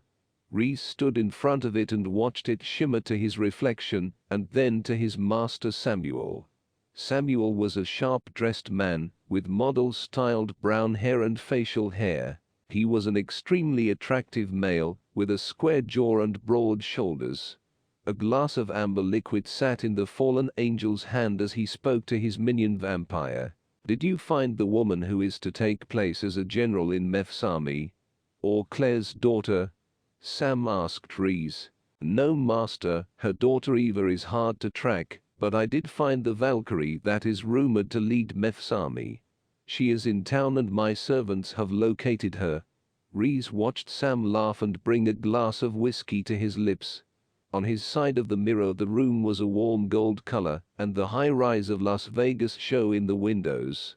Hold on, Goldie, Sam called out to his mistress as he turned his attention to Rhys. Either turn that Valkyrie to us or kill her. I do not want Meph to have a plan B, or the judges having her on their side.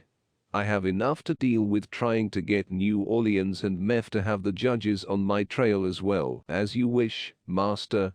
Rhys bowed a bit. Make sure you keep this underground. Do not cause a scene or get the attention of the judges, Rhys. I am warning you. I do not need them poking around in my plans. Samuel glared to make his point.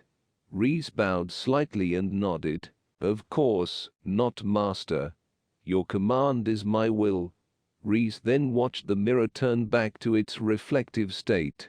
Rhys was still not sure why he wanted Claire's daughter. He only knew that Sam wanted to take down the house, so he could rule it himself, and in return take over the city. The two fallen angels hated each other, and Samuel's goal was always to spoil Meph's plans. Meph had a stronghold in the city of New Orleans since before the Civil War, so the vampire knew this would take time to unravel. Time which the impatient Sam did not want to waste. His focus was on just crippling Meph, and he would do anything to do that.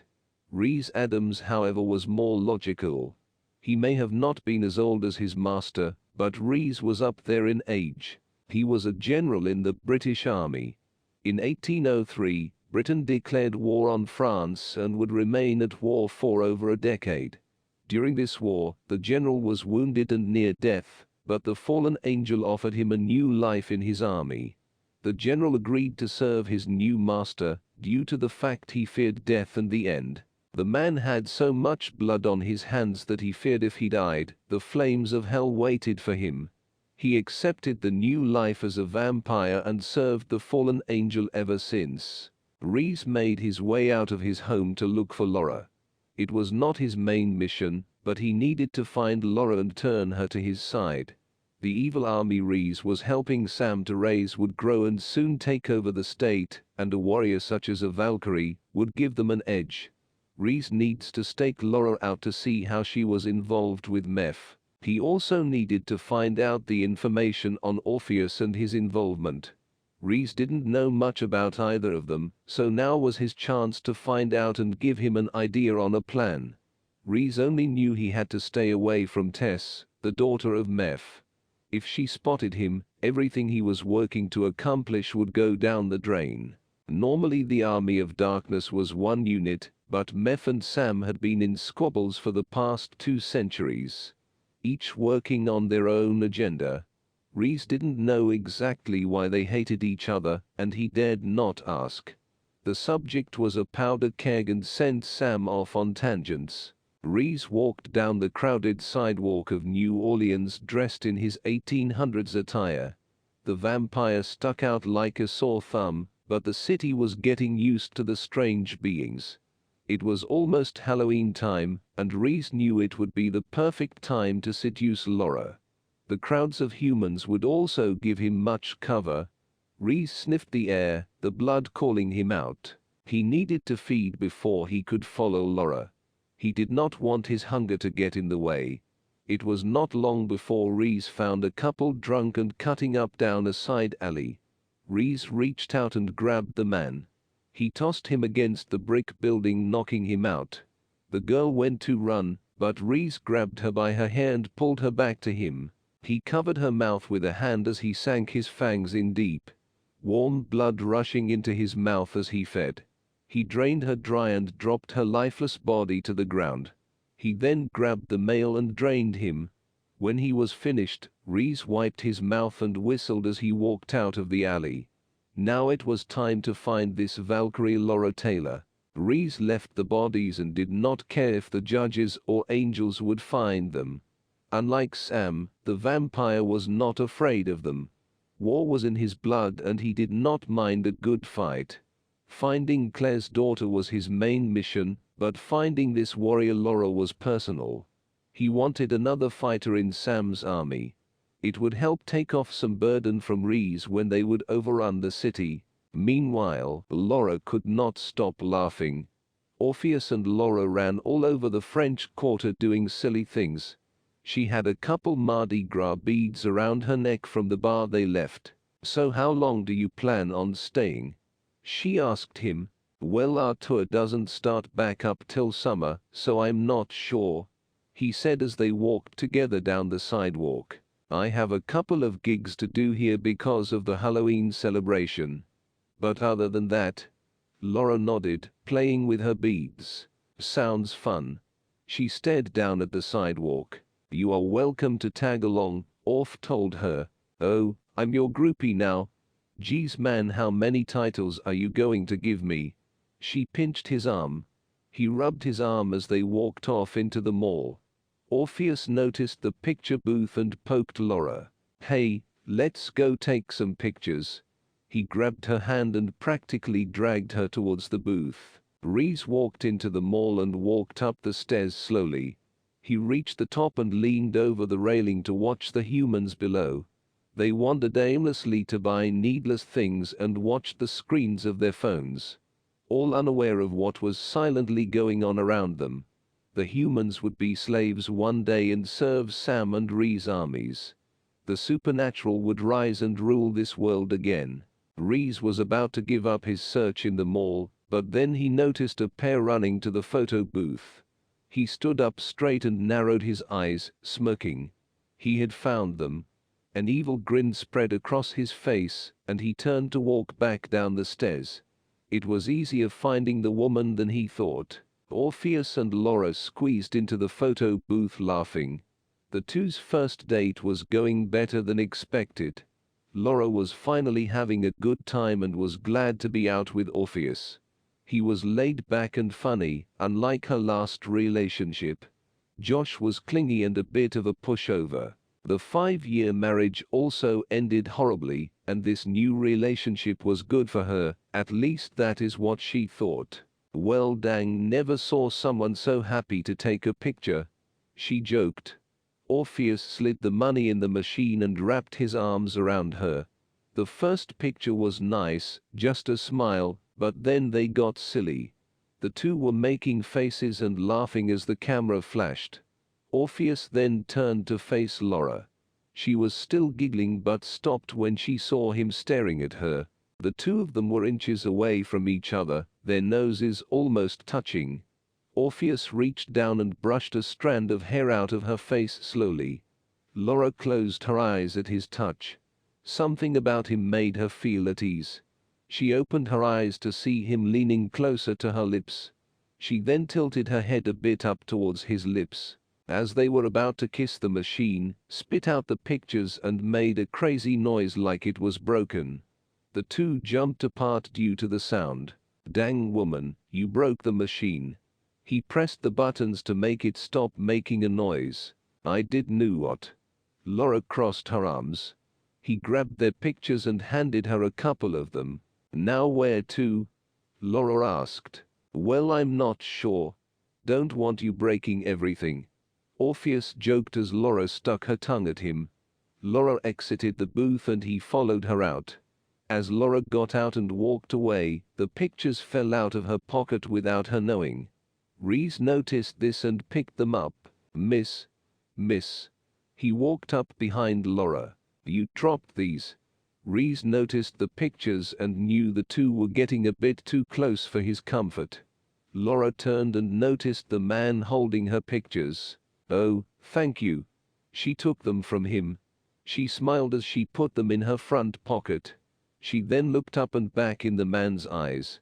He was handsome, and his accent let her know he was not from around here. You are quite welcome, madam. Reese smirked and looked at Orpheus. The vampire pointed towards the demigod. Aren't you that singer, the one in the band who played in the House of Blues yesterday? He asked as Orpheus nodded. Yeah, that's me. Orpheus could not quite get a read on him. I hate to ask, but I'm holding a Halloween/Mardi Gras masquerade ball this Friday. I haven't had time to book a band, so would you be interested? Reese asked. Laura's eyes lit up. She always wanted to go to a ball. I think I'm open. Orph was not quite sure if he should take it. Something was off about him. Oh, excuse my manners, my name is Reese Alexander Adams. I'm holding the party in my home, the Oak Alley Plantation. I recently moved here from London and want it to be sort of a housewarming event. He looked over at Laura and saw her eyes gleaming. Reese knew he had her. The power she admitted was powerful. It was almost intoxicating, and he knew why the demigod was around her. Well, I'm sure I can manage it. I'll have to look at our schedule. Orph looked down at Laura.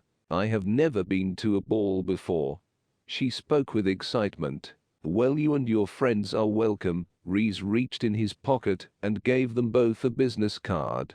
Please give me a call as soon as you can find out if you can perform. Laura and Orpheus took the cards. Sure will, Mr. Adams. Orph said, stuffing the card in his pocket. Well, don't let me keep you two. Reese gave them a warm smile as he walked away. When he rounded the corner, he stopped and turned to glance towards them. Reese watched them walk away slowly. The two were coming too close for his comfort. Reese knew that would be a problem if Laura fell for this demigod. Especially if the demigod was on the side of the fallen one, Meph. He needed to separate them. Reese took his cell phone out and dialed a number. Find out more about Orpheus and Laura Taylor. He hung up and stuffed it back in his pocket. He then turned on his heel and walked out to find more info on Meph. The night was still young, and the couple ran down the sidewalks of downtown New Orleans laughing. Suddenly rain started to slowly come down in huge drops. It caused others to run away to seek shelter. No, not my hair. Orpheus tried to cover it with his hands. Such a diva. Laura rolled her eyes as they ran toward Tess's house. She then yanked him under the covering that was over her door. Laura almost fell backwards, but Orpheus caught her and placed her against the wall. The covering was small, so he was inches away from her. Orpheus placed his hands on the wall as he hovered her. Laura slowly glanced up at him as her heart fluttered. "So, how is the diva's hair?" she asked sarcastically. Orpheus looked up towards his hair, then down at her. "It's holding in there." He smirked. "Why are you scared to get your weave wet?" She rolled her eyes. "Weave? Weave? Oh, honey, this is all me," he said, inching closer towards her lips. The door suddenly swung open. It was Diana in her pajamas and glasses. "Hey, you'll hurry up and get it on already so we can have some peace here." Laura face palmed, and of course Orph had a smart comeback. "Sorry, do you need to be taken out for a walk?" "Oh, darn, it's raining, you will have to use your potty pad." He tilted his head, leaning on his arm on the wall. Diana stuck him the bird and slammed the door. Laura and Orpheus laughed together. Laura then went to walk into the house, but Orpheus grabbed her wrist. "Hey, what about my kiss?" he asked as Laura lifted a brow. "I don't kiss on the first date." Laura spoke softly as he pulled her in closer. "Technically this would be our third date." Orpheus spoke softly as Laura shook her head. "You never indicated this was even a date, and how is this?" But she was silenced by his lips against hers. Lightning flashed, and thunder rumbled as she kissed him back with equal force. His hands wrapped around her waist, bringing her closer to him. Her sweet taste was like fire on his lips. He had to have more. She reached up and caressed his jaw, bringing him closer to her. Laura never felt so alive. The blood in her veins rushed and her skin bubbled with excitement. Never had a kiss felt like this. It was as if lightning in her veins awakened her. Tess was inside sipping on a glass of wine while Diana paced the floor. How much longer is she gonna be out there? Tess just watched Diana walk back and forth. "Diana, really? Calm down." She shook her head. "No, I will not calm down. I don't know him, and I don't trust him. He is a demon." Diana walked over and plopped on the couch by Tess. "Laura is a big girl, she knows what she is doing. Plus, we owe her this much. We have been hiding all this from her, so right now she doesn't trust us. We need to earn her trust back," Tess added, and Diana agreed. Suddenly Tess's phone rings. She quickly retrieved it and picked it up. It was her father, Meph. The succubus swallowed hard as she answered. "Hello, Daddy." She tried to sound cheerful. "How is my Valkyrie? I heard she was awake and knows the truth about everything," he asked. "How do you know?" she asked and glanced at Diana. "My dear, this is my town. Nothing happens without me knowing, plus Claire's familiars, her foxes, have been keeping an eye on you all," Meph added. "An empire like this takes many hands to make sure it operates smoothly. One weak link, and it breaks." Meph hisses. "What of the new player in town?" "Orpheus?" Meph asked. "He has been hanging around Laura. A few demons tried to take her yesterday, so we are going to have to find out who they work for." Tess replied. "Interesting. Laura does belong to me, and Orpheus is the key one. Stone two love birds." Meph chuckled a bit before continuing. "Allow them to continue their hanging." Meph sounded ridiculous saying the word. Tess had no clue what he was rambling on about, and she did not really care. She was simply happy he was not scolding her. "If you are successful, my dear, I will grant you leave to travel as you wish. No more being tied to this city, just as you have wished for since you were young. Find out the other who is trying to move in on me, as well as keep Laura close, and convince her to work for me." Tess's eyes lit up and she let a grin spread across her face. "She will be ready for you and her boy toy as well. I promise." Tess then hung up the phone and explained the conversion to Diana. Chapter 7. A few days later, Halloween, Tess and Diana decided to not go to the ball with Laura. They had other plans, like finding out who was responsible for the attack at the club. Laura was so excited she could barely contain it. It would be a new experience for her. It also would distract her from the truth she had just learned. It was a lot of information that was dumped on her, and she was trying her best to stay sane. Laura slipped on her mask over her face as she stood in the full mirror. She wore a blood-red evening gown. The dress was tight around the top like a corset and then flared out at the bottom like an old Civil War gown. She slipped her black gloves on and walked out the door to catch a cab. Laura knew Orpheus was most likely already there setting up with the band. Her stomach was in knots, and she could not stop fooling with her gloves. She was so nervous. She hadn't spoken to him since they last kissed, which was just a couple days ago. It was almost silly. She felt like a middle schooler and did her best to push the feelings from her mind. She may have been lied to her whole life, but Orpheus was the best thing to come out of all this. The cab stopped in front of the plantation, and a servant opened the door for her. As she stepped out, Laura glanced out at all the lights that twinkle in the night. It looked as if it was straight out of a fairy tale. The trees even had sparkling lights that twinkle as they wrapped around the trunks. Laura noticed the other people entering in the front of the plantation, so she picked up her dress and walked slowly towards it.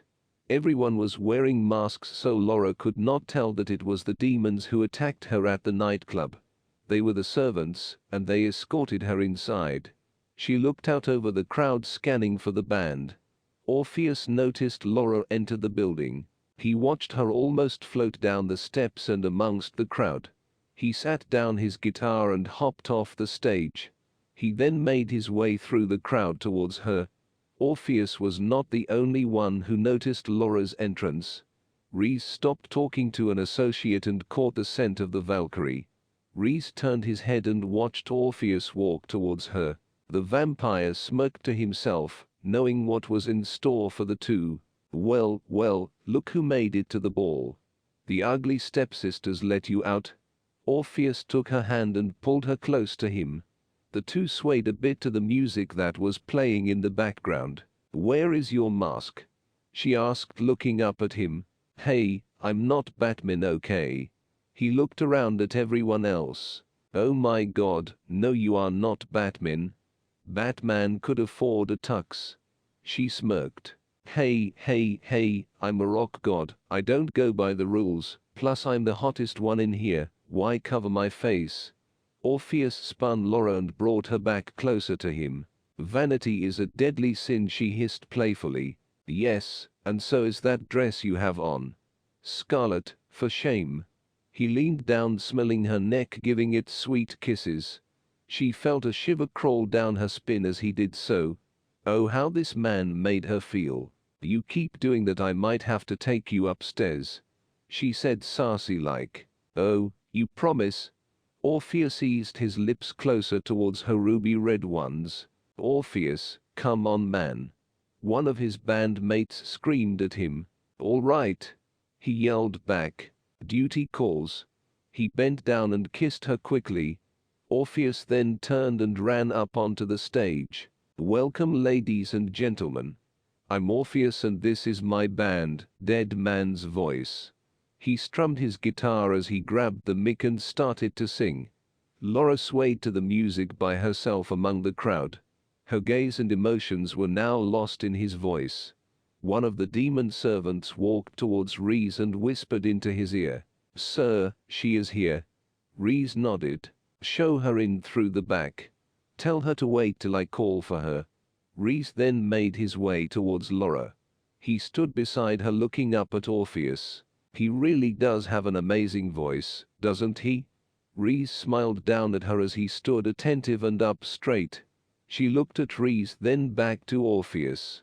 Yes, he does. She beamed up towards her boyfriend. It was said Orpheus could tame even the wildest of beasts with his voice. Laura glanced up towards Reese as he spoke. You know? She was a bit confused. Yes, Ms. Taylor. I know a lot of things. He smiled, showing his fangs a bit. You are a vampire? She asked, unafraid. Yes, I am, and I sense you're a newly learning Valkyrie, he said with a sly look. Across town, Tess and Diana walked in the back of local restaurant Valhalla. Tess knew the owner and hoped he would help her out on the demon hunting. The owner was a younger, well-built gentleman with dark blonde hair and crystal blue eyes. Of course, he was one of Tess's exes, but they occasionally hooked up. He led the ladies towards his office. His well-tailored suit and shiny shoes stood out amongst the white walls of his office. He brushed his long hair back and sat behind his desk. So Tess, how can I help you? He asked as he watched them sit in the leather chairs across from him. Tess sat and crossed her legs, while Diana could not get comfortable. She kept moving around, making the chair squeak. Tess glared at her and she stopped. As you know, Laura has come into her powers recently. I will not go into the long story. I think I already told you about it. Anyways, she was attacked at a bar last week. I need to know who those demons were working for. Tess asked. Look, I'm just Andrimna, cook for the gods. And let me say Odin loves my special soup. He smiled, studying Tess. Andy, look, Laura is our responsibility. I need to know who is after her. The prophecy. Andy cut her off. Or the prophecy. He leaned back in his chair. We all know. A warrior of great evil or good shall rise and change the course of the next age of the world, either for good or for time of war. I know, but Tess, you cannot sway her in any way. She must choose. She is a Valkyrie, and believe me, I know a ton of them. Andy explains. I know that, but she must choose the evil and darkness. I just need help finding out who is after her as well. That is all. Tess sat up a bit as Andy sighed. All right, I will see what I can find out. So many beings come through here, one is bound to spill the beans, especially over mead. He gave her a warm smile. Thank you, Andrew. I really appreciate it. Tess settled back in her chair. Odin and Meph have always had an understanding and have always worked together. I serve Odin, you serve Meph, so we are on the same side. Andy refers to the two fallen angels who consider themselves gods. Odin, the false god of the Norse mythology, and Meph, the second in command under Lucifer. They both knew that having this special woman, who was raised under them, would choose their side. All throughout Laura's life they subliminally implanted it into her.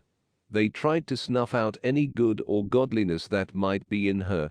Laura was special and more than a mere Valkyrie, but they did not exactly know why. The two fallen angels only knew they needed her to make the choice. She needed to choose them and the darkness. The choice would shift and start a war on Earth, possibly the war of Armageddon. The mansion. Reese offered his hand for Laura to take. She accepted it, and the vampire walked her towards the dance floor. Reese danced with Laura as Orpheus music played in the background. You look very lovely. The color of your dress matches perfectly with your skin. His deep raspy voice serenaded her as he held on to her hand. They waltzed around the dance floor slowly while others watched. Now hypnotizing humans to do his will was a simple task, but another supernatural being, even one as new to it as Laura, was no easy feat. Laura's mind was still on Orpheus. Every now and then she would peek over Reese's shoulder towards the stage. So, what is it about him you like so much, Ms. Taylor? Reese asked. Laura blushed and looked down at her feet. Before Laura could try to even reply and answer, Reese spoke. You know how musicians are. They are only around for a small time before going to the next town, and the group of young ladies holding on to his every word. You really think he would stay faithful to you? He asked, looking over the crowd and to his demons. Rhys then looked into the hazel eyes of the Valkyrie. Laura knew Rhys was right, but part of her did not want to believe him. She shook her head slightly. No. I don't think Orpheus would, but her words were cut off again. Rhys spun Laura around and brought her closer towards him. A beautiful woman as yourself deserves a man who would stay by her side to pamper her every need. He stared down into her eyes. Well, I'm not every woman. I don't need pampering. I can take care of myself. She spoke kind of harshly. I know you can, Ms. Taylor. I sense great strength in you. Strength and power that could rise above all. All you need is the right teacher. The right hand to mold the clay. His hand ran down her back. Her gaze fell from Orph and then on Rhys's. Not really a ghost person, she said. However, he did not understand the movie reference. Ghost? He asked, wrinkling his forehead a bit. It's a movie, you know, Patrick Swayze and Demi Moore. Oh, never mind. Laura shook her head. You are quite different from the women I usually come in contact with. He watched the crowd again. Is that a bad thing? She asked. No, not at all. In fact, it is intriguing to me. Laura could not quite wrap her head around this guy. He was smart and well off. What would he want with her? The sound slowed down, and Rhys dipped her. Her head moved slightly back. Rhys bent, running his nose against her neck. He could smell her blood pulsing through her veins. Her breath quickened to his touch. It was working. Rhys brushed his lips slowly across the Valkyrie's neck, taking in her scent. Goosebumps bubbled up on her arms. Laura took a deep breath in and held it while closing her eyes. Laura did not know what Rhys was doing, but she felt her body warm and tingle under his touch. Rhys looked up at the stage to see if Orpheus noticed him dancing with Laura. The demigod glared down at the vampire as he played his guitar. Rhys smirked up at Orpheus when he saw his face. Orpheus saw Rhys dip Laura and nuzzle her neck. Orpheus could feel the rage built up inside of him. He wanted to jump across the crowd and catch Rhys up by the neck. He took his frustration out on his guitar that he strummed. His fingers moved so furiously and so hard, his fingertips started to bleed. Rhys could smell the blood and fury in the demigod. Rhys lifted Laura back up and stepped away from her.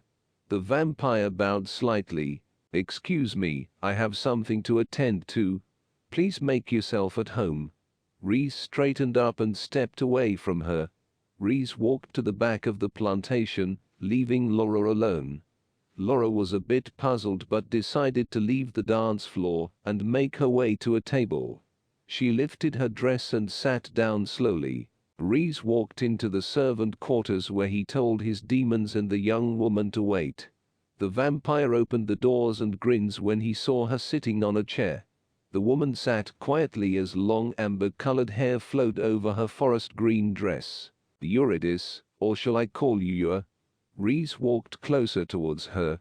The journey from Hades, was it pleasant enough for you? He asked as he kissed her hand. Eurydice's green eyes looked up at him as he kissed her hand. Yes. Thank you, Mr. Adams. May I ask why you call me here? Rhys smirked as he let her hand go. I couldn't see a beautiful nymph as you stay locked up in Hades for all eternity, plus your husband, I have found him. Rhys placed his hands behind his back as he stood tall. The nymph's eyes lit up. Orpheus. You found him? I thought he had been long lost. Her face was overjoyed. Yes, and he is here, Rhys exclaimed. Oh Rhys, but what would I say? We have grown distant over the past years, and Amy, my daughter, she isn't even his. She exclaimed. But he doesn't know that. I think you need to convince him of his new child, call it a payment for releasing you two from hell. Rhys said in a strict voice. Eurydice nodded. Orph finished the song and put his guitar down. He glanced at Laura and then walked to the back where he saw Rhys heading. Laura went to stand up to follow him but decided not to. Rhys smelt Orpheus coming closer. He approaches. Remember what I said. Rhys gave her a look as he walked out. Rhys! Orpheus shouted, coming around the corner. He stopped dead in his tracks when he saw Eurydice. Eurydice, what? What are you doing here? Orpheus asked. The demi was shocked and a bit angry. He huffed, not wanting to look at her. Eurydice stood up and walked over toward Orpheus. Orpheus. She spoke his name softly. Orpheus let out a small growl. Low blow Rhys, bringing her back from the depths. Orpheus cursed to himself. He knew this was the vampire's doing, but why was he doing this? Eurydice was hurt by the words, but this made her job of lying easier. Your child is growing very well, if you would like to know. She is almost 12 years old and already has her father's voice. Orpheus gave her a look. He did not believe her at first, but there was no way to tell if she was lying. They were involved during their time in Hades, and he had only recently learned over her unfaithfulness. This was one of the reasons he left her there a second time. Would you like to see her? Eurydice smiled up at the Orpheus, but he remained speechless. Eurydice walked to the other room and retrieved her child. She was swaddled up in a blanket asleep. The child looked like a baby, since the realm they were in it grew slower than normal. She then handed her to Orpheus. He did not quite know how to hold her at first. Eurydice helped him. There you go. The nymph smiled. Laura grew impatient, waiting for the rock star, and rose from her seat. The Valkyrie made her way to the back where she saw Orpheus go. As she removed her mask slowly, she used her other hand to push open the door. Orpheus, hey, your show was. She turned the corner to see him holding a baby and standing beside a woman. Orpheus turned pale as he turned towards the Valkyrie. Laura, he swallowed hard. He did not want to tell her about his wife. Laura, this is Eurydice, my wife. And with those words, the mask fell from her hands. It rested on the floor along with her heart.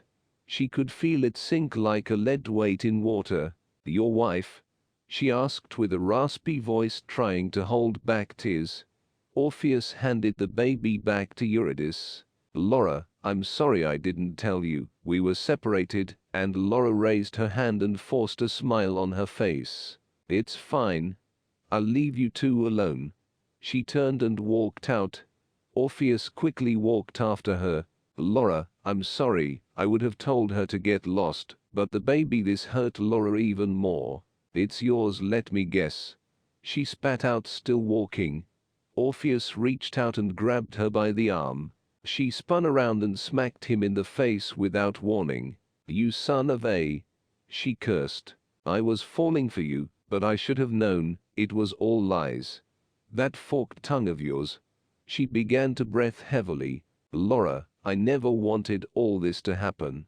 I'm sorry. He said, but it didn't help. Sorry you got caught. Laura spun around again and stormed out. It wasn't like that. I left her, Laura.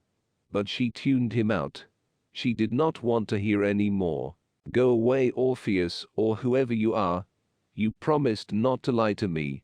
She screamed. Rhys watched the whole scene unfold.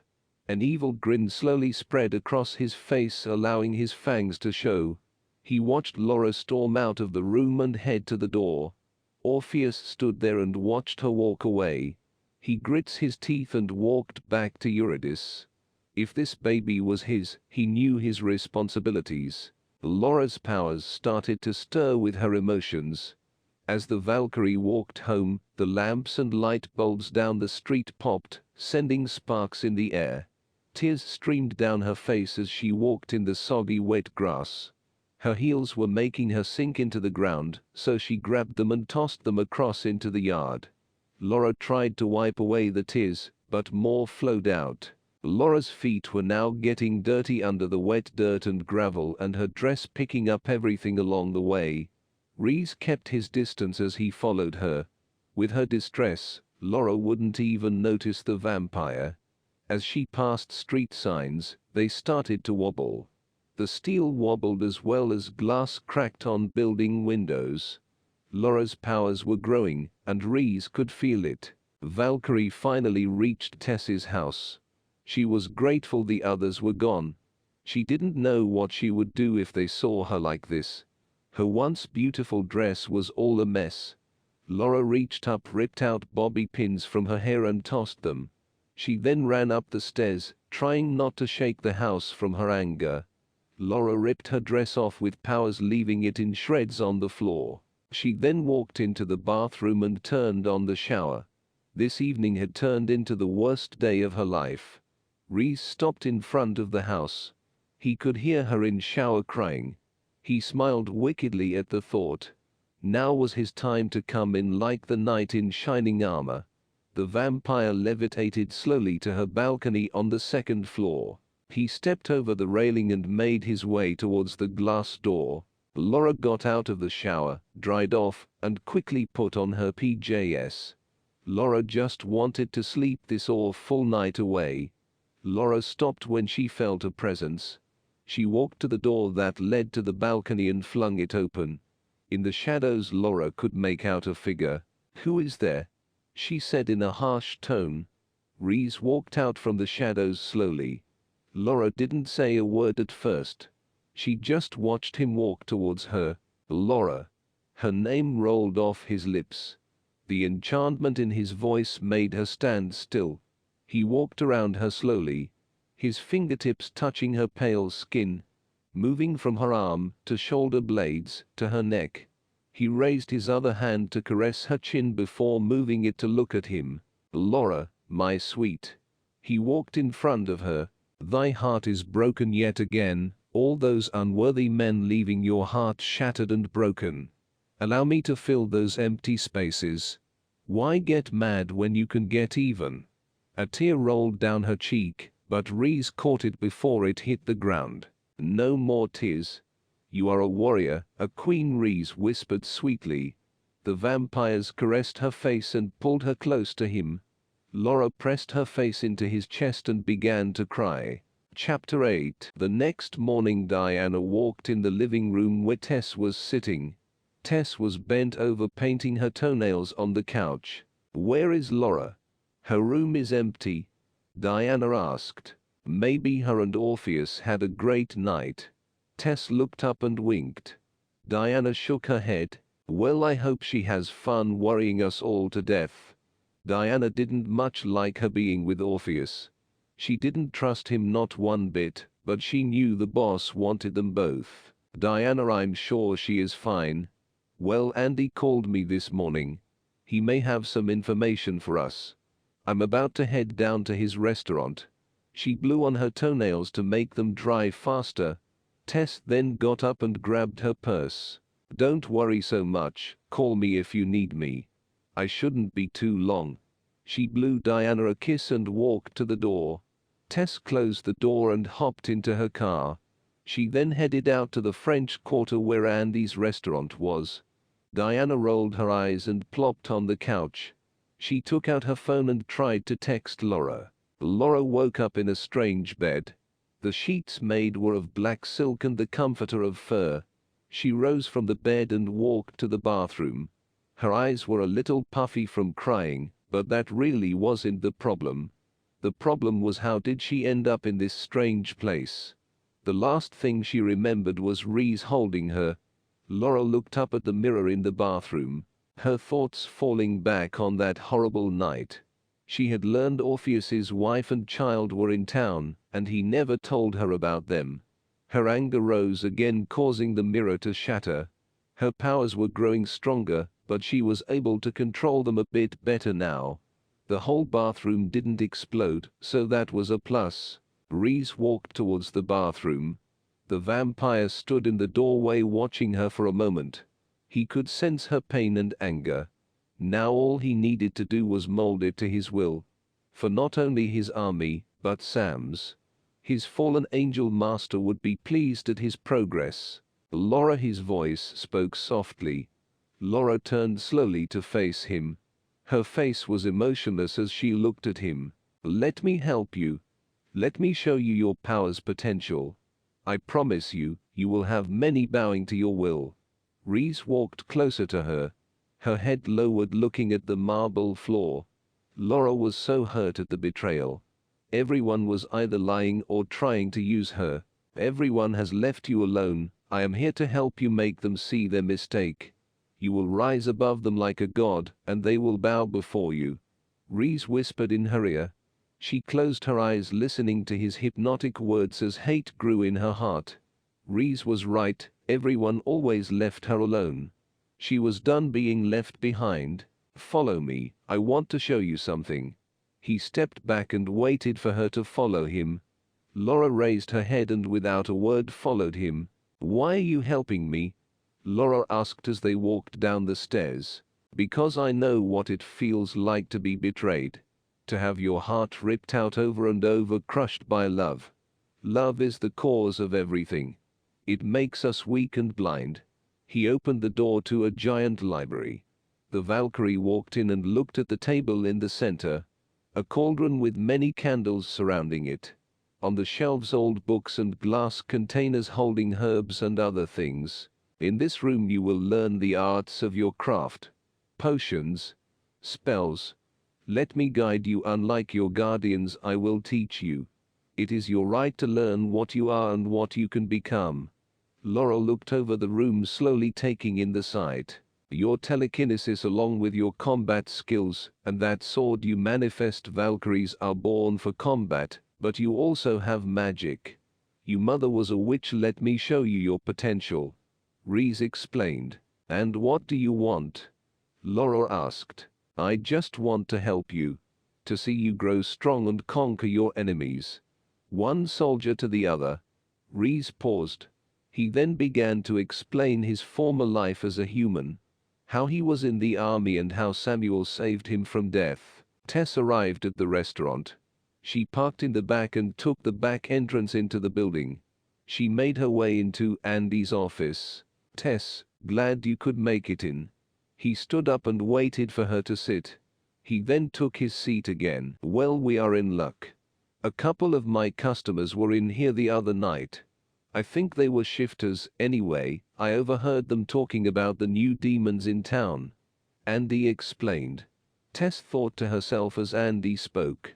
Yeah, according to some they work for Samuel. Andy explained. Andy knew Sam was Meph's enemy.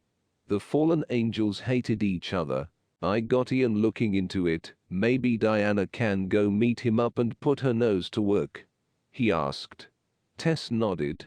Yes, that sounds good to me. What I'm trying to figure out is why are they here in New Orleans? And what they have to do with attacking Laura that night at the bar? She asked. Some say Meph and Samuel are still going at it from a past dispute. But I do find it odd how the moment Rhys Adams moves into town all this stuff starts happening. Andy leaned back in his chair, swiveling a bit. Tess's heart dropped a bit. Oh no. I should have known. Andy sat up. What S? What is it? He asked. Rhys, if he is working for Samuel then he is trying to claim Meph's territory. Andy looked at her confused. How? She waved at him to shut up so she could explain. My father Meph wanted me to be friends with Rhys centuries ago and bring him to his side, but Rhys was all about himself. Also, Samuel had a better deal for him and turned him into a vampire. Andy listened to her speak. So, you think he is behind all this with Laura?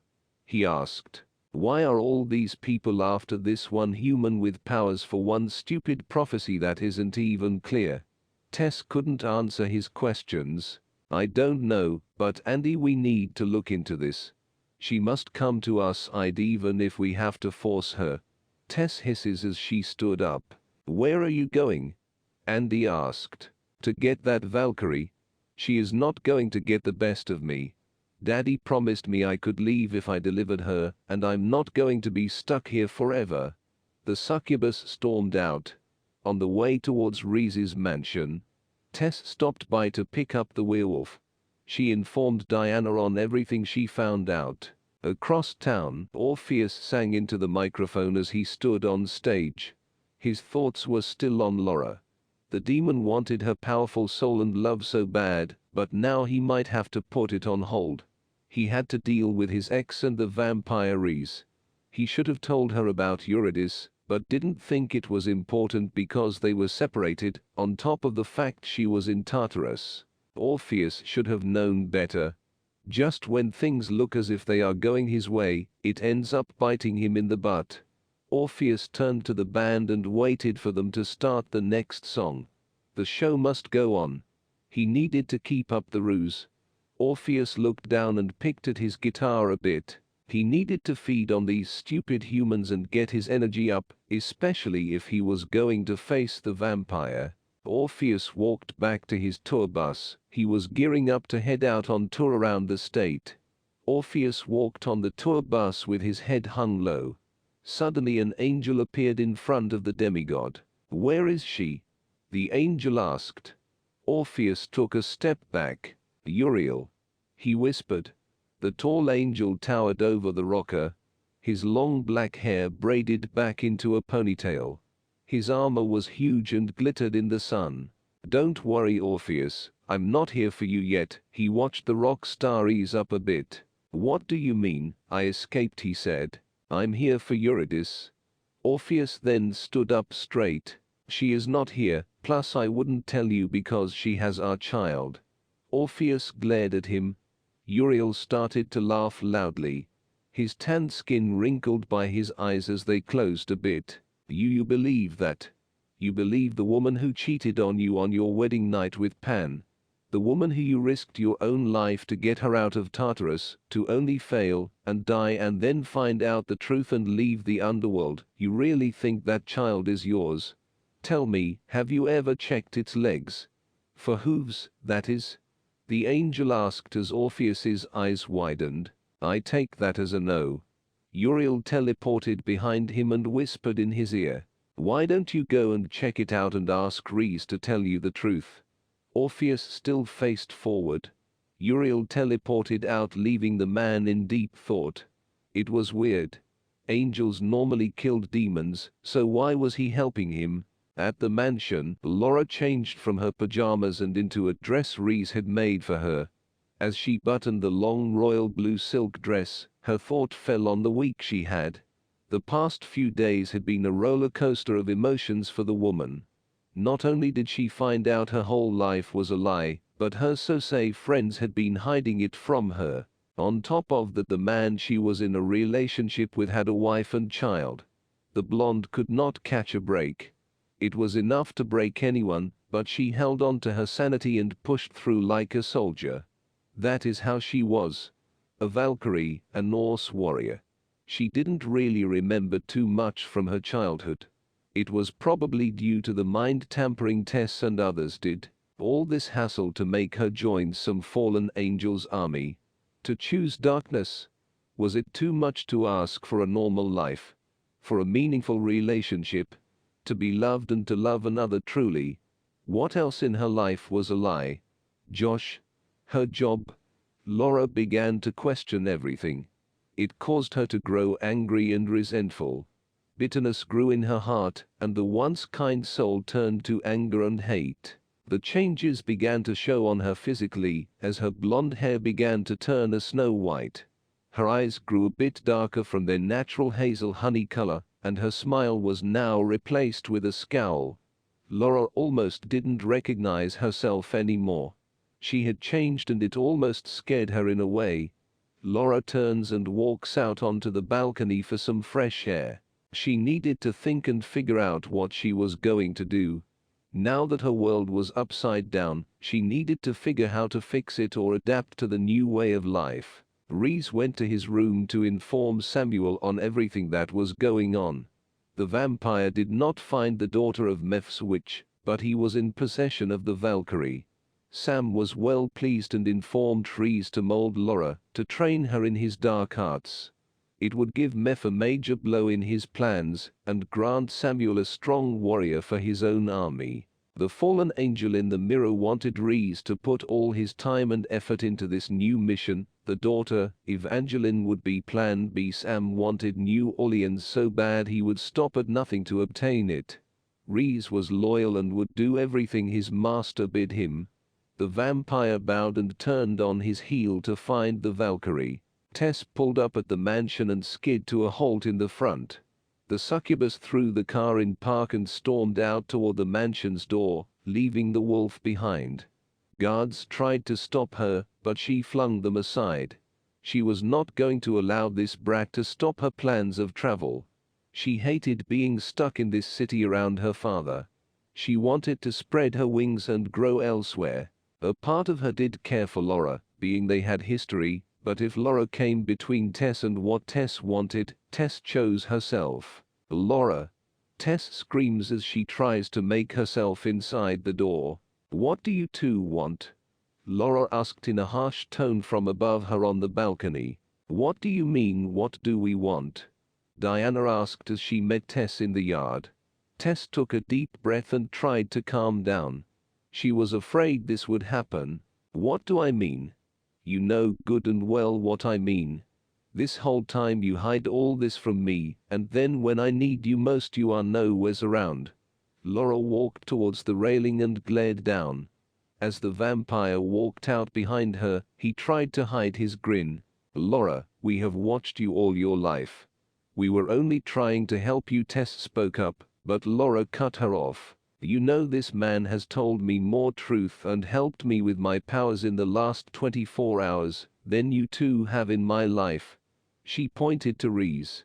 First, I was lied to all my life by you two, now lied to by Orpheus. Now you suddenly show up when I am not back at home with you two. Some guardians, more like jailers. Reese put his hand on her shoulder. Wait, what about Orpheus?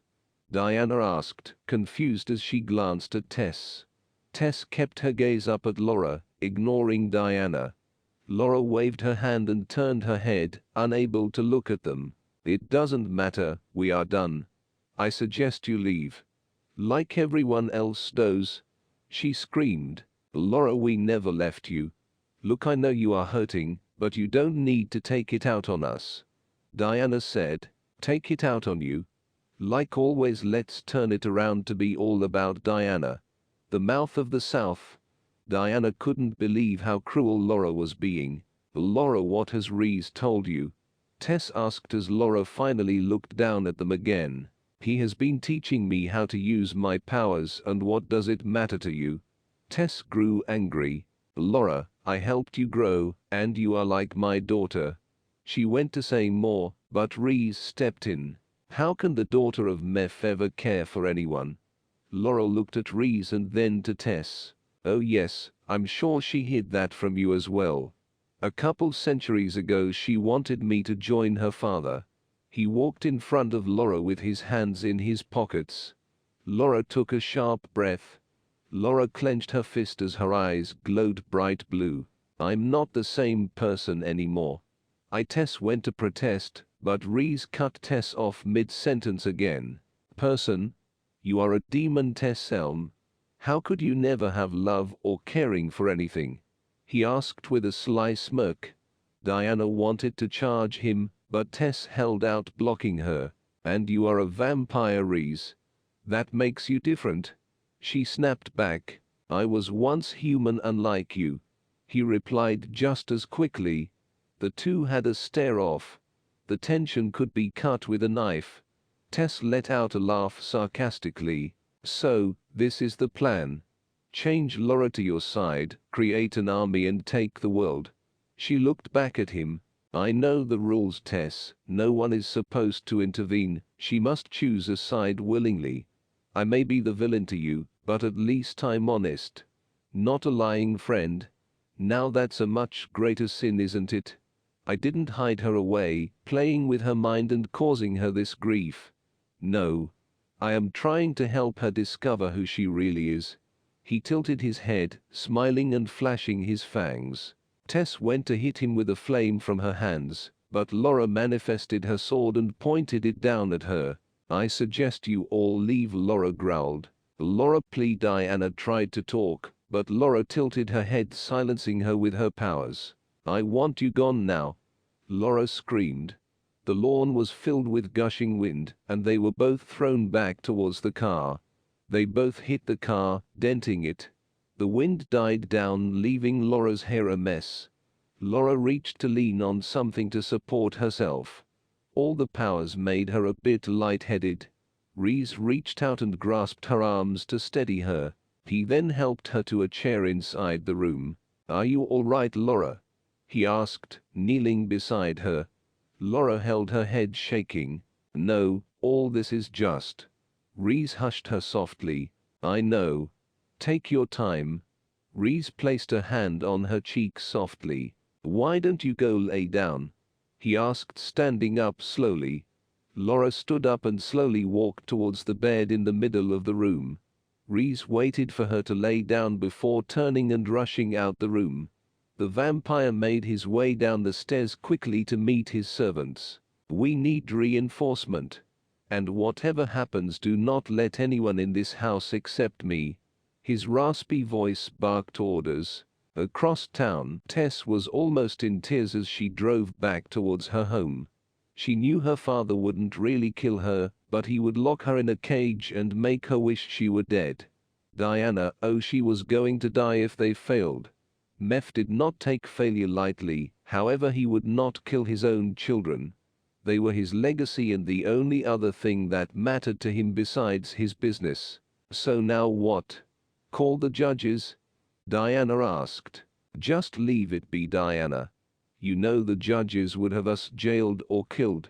This whole situation is a mess." Tess sniffled. "Leave it be? No, screw that. We need to go back and drag her butt out if we must. No. No.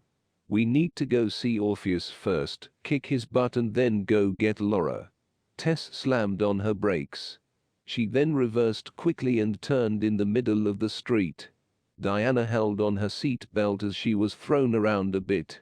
Tess then peeled out down the street, almost causing a wreck. "Orpheus has no dealings with Samuel. Possibly he could benefit us. He can bring Laura back to us." Tess spoke as she weaved around traffic. Diana held on to the handlebar and watched in horror as the succubus drove like a mad woman. "Daddy wants them both anyway, so might as well." Tess growled and took a sharp turn onto the side street. Tess slammed on her brakes in front of the tour bus as Diana was holding on to dear life to her seat belt. She watched Tess hop out and run up to the bus. Diana fumbled with her seat belt and ran out after her. Tess pounded on the bus door hard and non-stop. It was finally flung open by Orpheus. He went to speak but was rushed by Tess walking in. "What is going on? I want answers and I want them now." Tess poked him in the chest as Diana stood behind her with arms crossed. Orpheus sighed deeply as he kept his eyes on the ground. "What is there to say? Eurydice is my wife. I left the underworld because she cheated on me. Now she is here and she says the baby is mine. I had no choice. The baby is my responsibility. I love Laura. I do, but I have to look out for my child." He plopped on the couch as if he were defeated. "That's bullcrap. You know it. We all know it. You never thought to ask if that baby was sincerely yours." Tess placed her hands on her hips. "Well, I know someone who is here looking for her. She escaped Hades," and Orpheus spoke up. "Then what are you doing here moping? Go find Eurydice and settle this bullcrap." Diana yelled. "It's not that simple," Orpheus said, looking off in space. Tess bent down and smacked him in the face. "Pull your crap together and go find out. Laura is swirling down towards Samuel's side and we can't help her. Only you can, Orpheus. And you will. If you don't, I will drag your skinny butt out of this bus. She can belong to you and still fight for Meph." Orpheus held his face and stood up, angered a bit. He growled and grabbed his jacket. She was right. The fallen angel only wanted Laura to run his army, not be his bride. Orpheus could still possess his lady love for himself. Fine, but it better be written in a contract. He screamed as he ran out the bus. "We need to find Eurydice and call Uriel." He huffed as he walked to her car. The two friends looked at each other as they followed him. Just hope the angel doesn't slay us as well," Diana added. Chapter 9. It was almost morning as Laura woke from her nap. The Valkyrie rose from her bed and walked down the stairs. She reached the bottom and looked around for Rhys. She finally found him in the den, sitting in a large leather chair. His face was buried in a book as the light from flames of the fireplace danced across his pale skin. He was a very handsome and dark individual, so mysterious and brooding, but Laura's heart was still shattered over Orpheus. She trusted him, and he broke her heart. Her choice in men was cursed, she thought. "Don't you have to sleep during the daylight?" she asked as she approached him. "Yes, but I'm hoping you can change that for me." He rose slowly from the chair, setting the book down. He then turned and walked towards her. "Laura, we could rule over this town. But I need just one thing from you." He looked down at her. "And what is that?" She swallowed hard, for his standing inches away from her face made her quiver a bit. "I need you to perform a spell so I can walk in daylight, so I may aid you in your revenge. Orpheus, Eurydice, your so-called friends, Mephistopheles. You can't do it alone. I want to help you, but the sun and I are enemies." He leaned down, whispering in her ear, "Please help me as I have helped you. Samuel promised me the Daywalker spell, but a witch as powerful as you have to perform it." Laura nodded in agreement. She would help him, but promised herself not to fall for the male, no matter how much Mr. Darcy vibes he emanated. "Give me the spell, I will try." Her thoughts trailed off, trying to avoid his gaze. "I thought only Valkyries were just warriors, the choosers of the slain and warriors," Laura asked.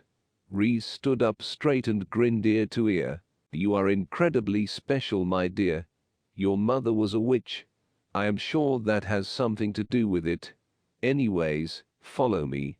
He turned and walked towards the library. "I will do my best to find out everything you wish to know.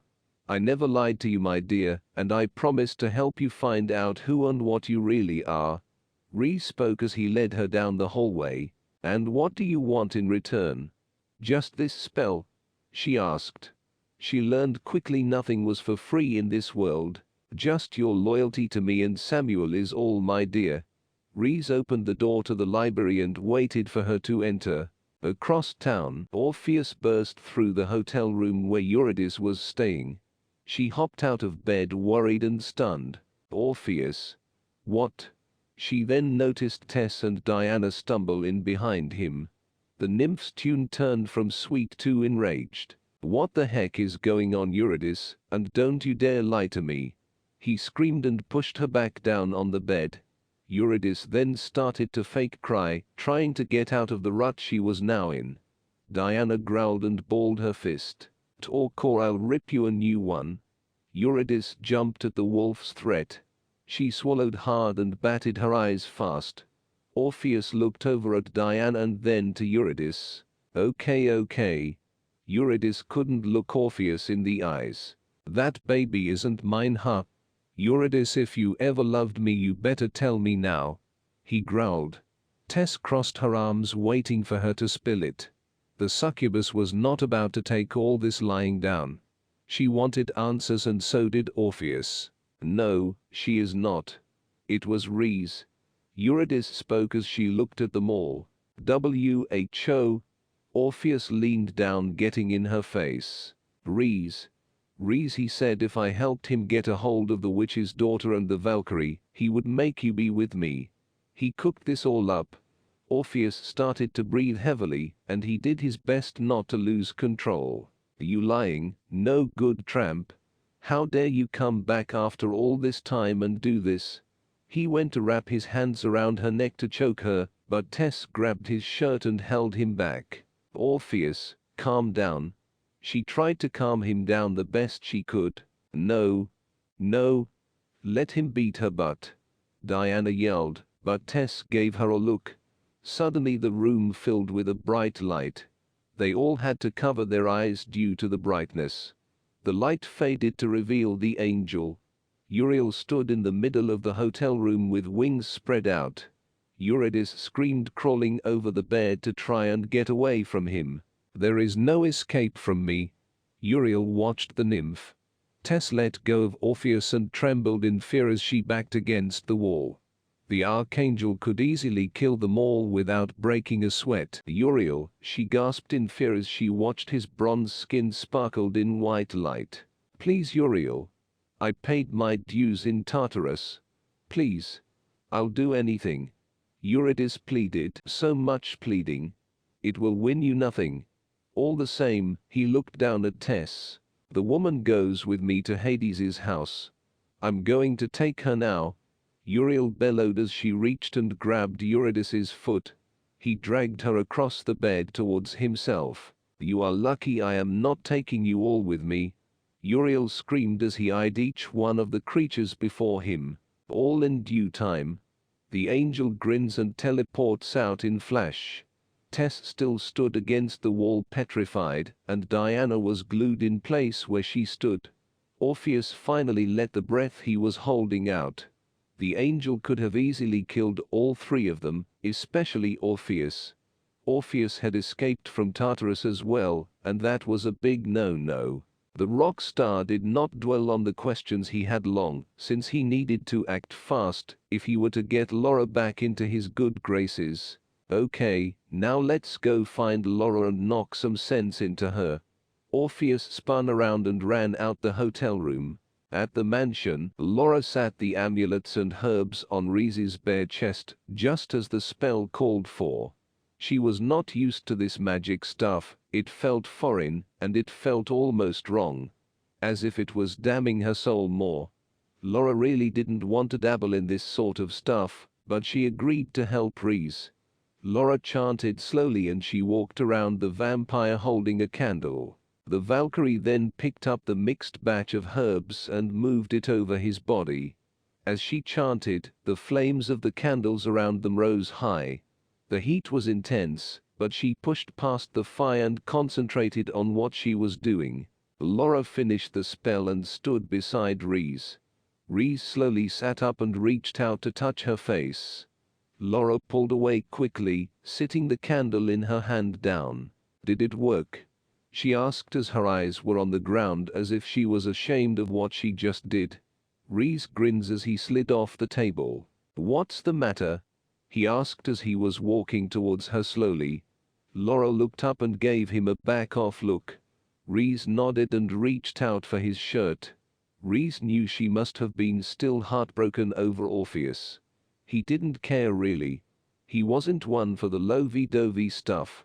The one time he loved a woman, he lost her in the war. So, if the partnership was to be strictly platonic, it was all the better. He could focus on training her and getting her ready to take over Samuel's armies. Matters of the heart often blinded people and creatures alike. He learned that long ago. "Fine, let's go.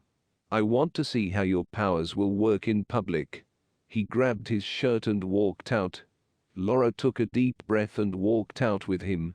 Reese was just glad she was learning that lesson.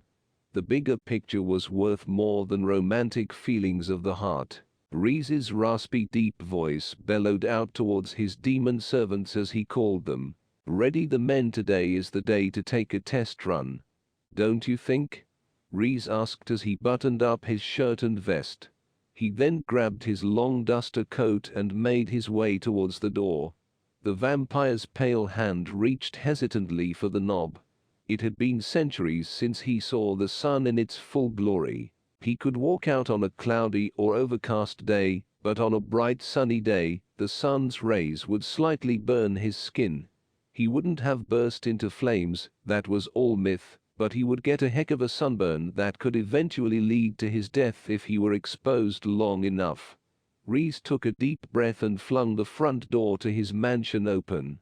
Reese squinted his eyes so they could adjust to the brightness. The warmth on his skin made him smile with bliss. Laura walked out past him and towards the car.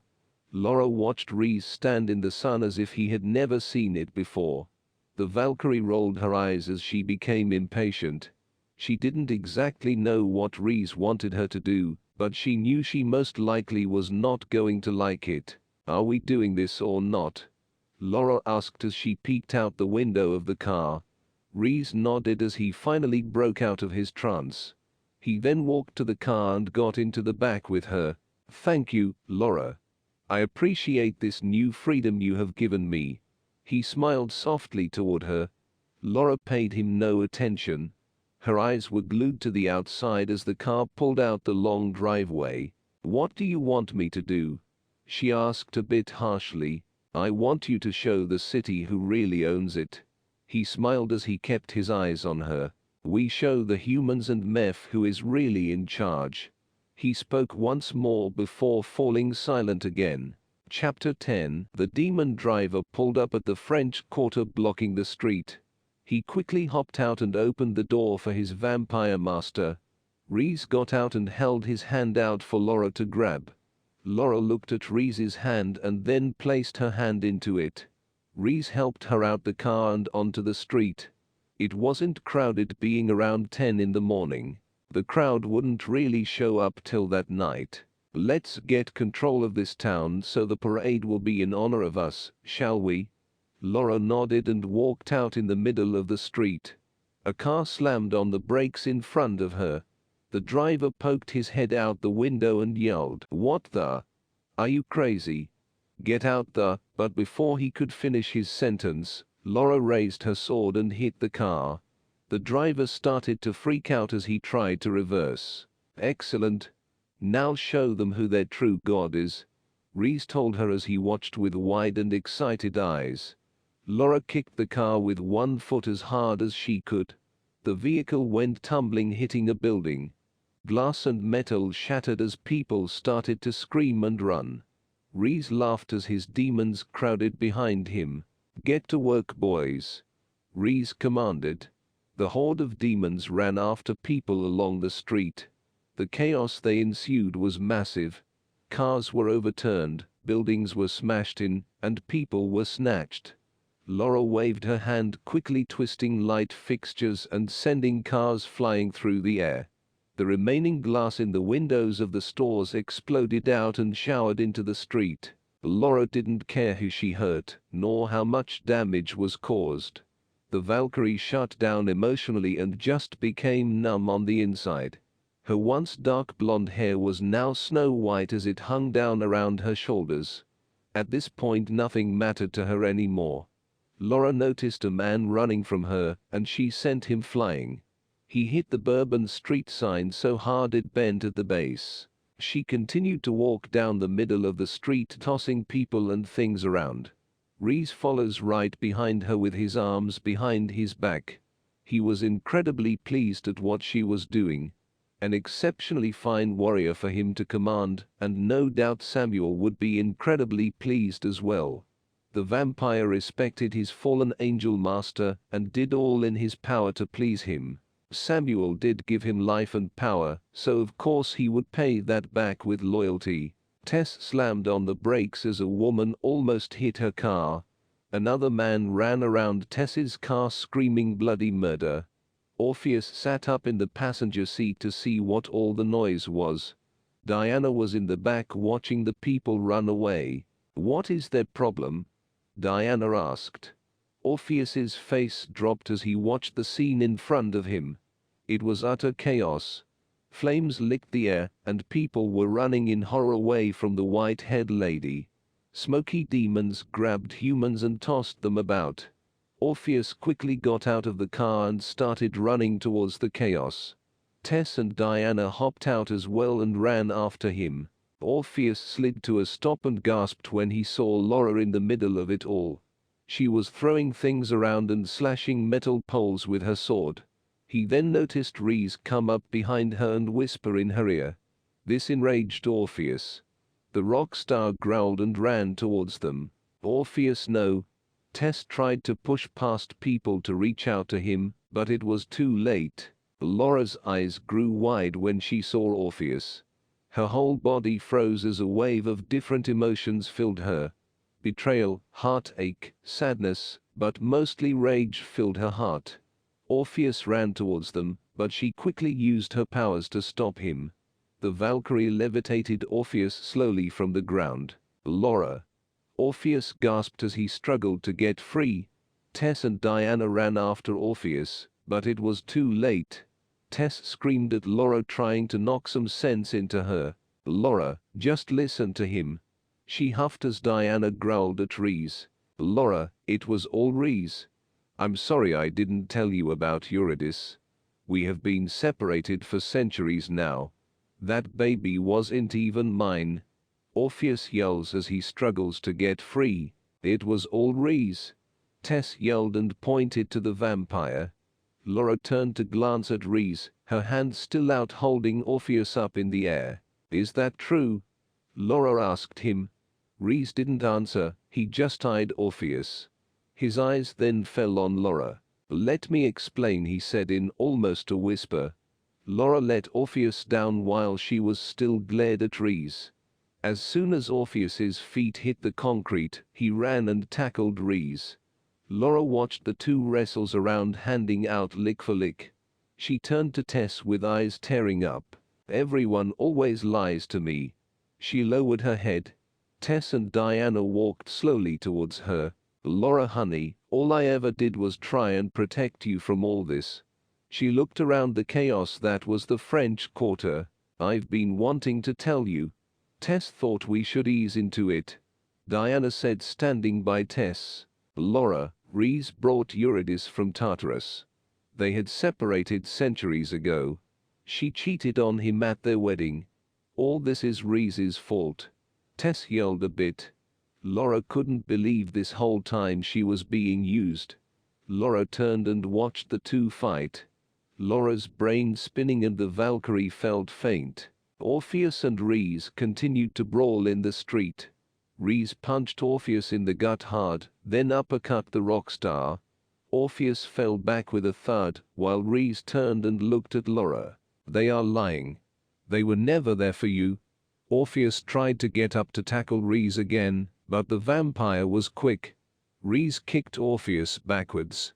Orpheus was a musician and was no warrior like Rhys. "That's not true. I was there for you all your life. I watched you take your first steps." Tess was almost in tears. Rhys grabbed Orpheus's throat and flung him. "They played with your mind, removed your memories, covered up everything, trained you for war, and who knows what else." Rhys yelled at Laura. "I have told you the truth and have been trying to help you discover who you really are." Rhys grabbed a piece of steel and went to stab Orpheus, but Laura let out a scream. "Enough." She flung Rhys across the street. Orpheus shook his head, trying to see clearly. "Laura, for once think for yourself." Rhys growled as he held on to the piece of steel. "I am." Laura's brain clicked and all the combat training they had covered up snapped into her mind. Her sword appeared into her hands as she swung down at Rhys. She thought she knew them all her life, but they were really all strangers to her. She would rid herself of the vampire first, and then decide what to do with the others. The two soldiers fought with equal force and determination. Steel clashed as Rhys and Laura fought in the middle of the destroyed street. Rhys knew he could not talk his way out of this situation. He determined it was best to kill her than have her lose and on Meph's side. Laura charged him with her sword, but he grabbed the hilt, and with his other hand, he used the butt of the steel to hit her in the face. Laura let out a scream as Rhys laughed. Laura then head-butted him hard. The blood from her nose hit his face, and he licked it off his lips as he stumbled backwards. Laura grew furious and slashed out at Rhys. He did his best to block her sword, but a few slashes caught him. The Valkyrie's fury was no match. Rhys went to stab her with his steel, but she grabbed the bar with her hands and yanked him close. As she did so, her sword went through his shoulder. Rhys screamed in pain as Laura screamed in fury. He could feel the hate radiating off of her. He then smiled. "You may have won this fight, but I have won the battle you let hate into your heart.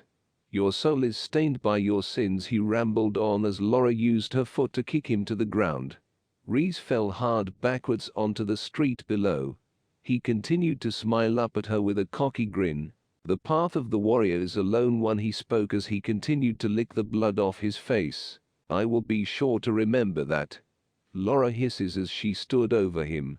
As the group looked at Laura holding her sword high about to strike Reese down, Uriel teleported in besides her. Laura jumped a little as she saw the angel. Who are? But before she could finish, he spoke. I came for Reese. His punishment from taking a damned soul is damnation itself. He looked down at her. Laura looked at Reese, who was begging her with his eyes. Your time and choice have not yet come, Judge. Uriel spoke telepathically to Laura. Very well. Laura nodded, turning her head not to watch what the angel was about to do. Uriel walked over to Reese, who was on the ground still. His black wings outstretched as his glow grew in intensity. Reese screamed as the light engulfed them. Judge. What did the angel mean by that? What was a judge? Laura thought to herself as she watched the sword disappear in her hands. The blood and dirt on her hands was wet and dripping still as Laura stood there staring at them. What did she do? Her chest and heart was still beating for the battle as she then looked up at all the mayhem she caused. Her gut turned as she felt guilty. How could she do this? She hurt innocent people and tore up a street. Laura could feel the lump in her throat as she did her best to not let the tears flow. She could not face the others. They had their own part in this. They taught her warfare and then covered it up with magic mind blocks. They also wanted her for some war she wanted no part in. And then there was Orpheus. Who knows what he genuinely wanted? The Valkyrie needed to get out of the city. She needed to clear her mind and figure out who she was on her own. Laura turned and began to sprint down the other side of the street away from Orpheus, Tess, and Diana. She didn't even want to look at them. She knew if she did look, they would just convince her to stay and be on their side again, on the side of darkness, but Laura felt a different pull. A pull to be something more than a weapon for their side. A pull towards the side of the light. The words of the angel ran on repeat in her mind as she ran. Orpheus went to run after Laura, but Tess grabbed his shoulder and shook her head. Let her be. She whispered as Laura ran from them, flinging demons away. I am sure the judges will be on their way now. Tess frowns. We all are most likely on their wanted list, so leaving the girl is the best move for now. Orpheus agreed. The street and buildings were torn up from the fighting. The judges and human police were no doubt on their way. They needed to get out of the city and lay low. The house of the rising sun. That night, Meph sat at his desk in the upstairs office signing papers. Claire stood behind him going over the different contracts. What about this one? Michelle Thompson. It says cancelled. Claire lifted a brow. Meph did his best to not growl. That is a sore subject. I lost it to Samuel. She is now his mistress. Goldie is what he calls her. He hisses. Oh, that is her? Claire asked as she took the paper to destroy it for him. She walked to the fire and tossed the paper in. As Claire went to turn to continue to help him, Tess burst into his office in a dramatic manner. Claire rolled her eyes a bit. Tess was Meph's daughter from one of his many other mistresses, and Claire didn't like her very much. I will excuse myself. Claire bows her head and walks out the office, leaving the two to talk. As she exited, the witch almost ran into Diana. I see the whole Paw Patrol is here. Claire rolled her eyes and continued downstairs. She knew exactly what they were here for. Corbin, her fox shifter, told her everything. Cora, Corbin's twin sister, was sent to watch her daughter Evangeline, but had not reported in yet. The whole story was old news to Claire and Meph, but Tess didn't know that. She came to cry to her father. Tess knew she was in deep trouble, but she needed to try and get back into his good graces. She also hoped he could give her some of his men to track down Laura. Meph sat his pen down and leaned back into the chair a bit. He watched Tess pace. She was so dramatic, but she was one of his favorite children. Plus, she did have the job of watching Laura. Well, Are you going to tell me what is going on or continue to work for your Oscar?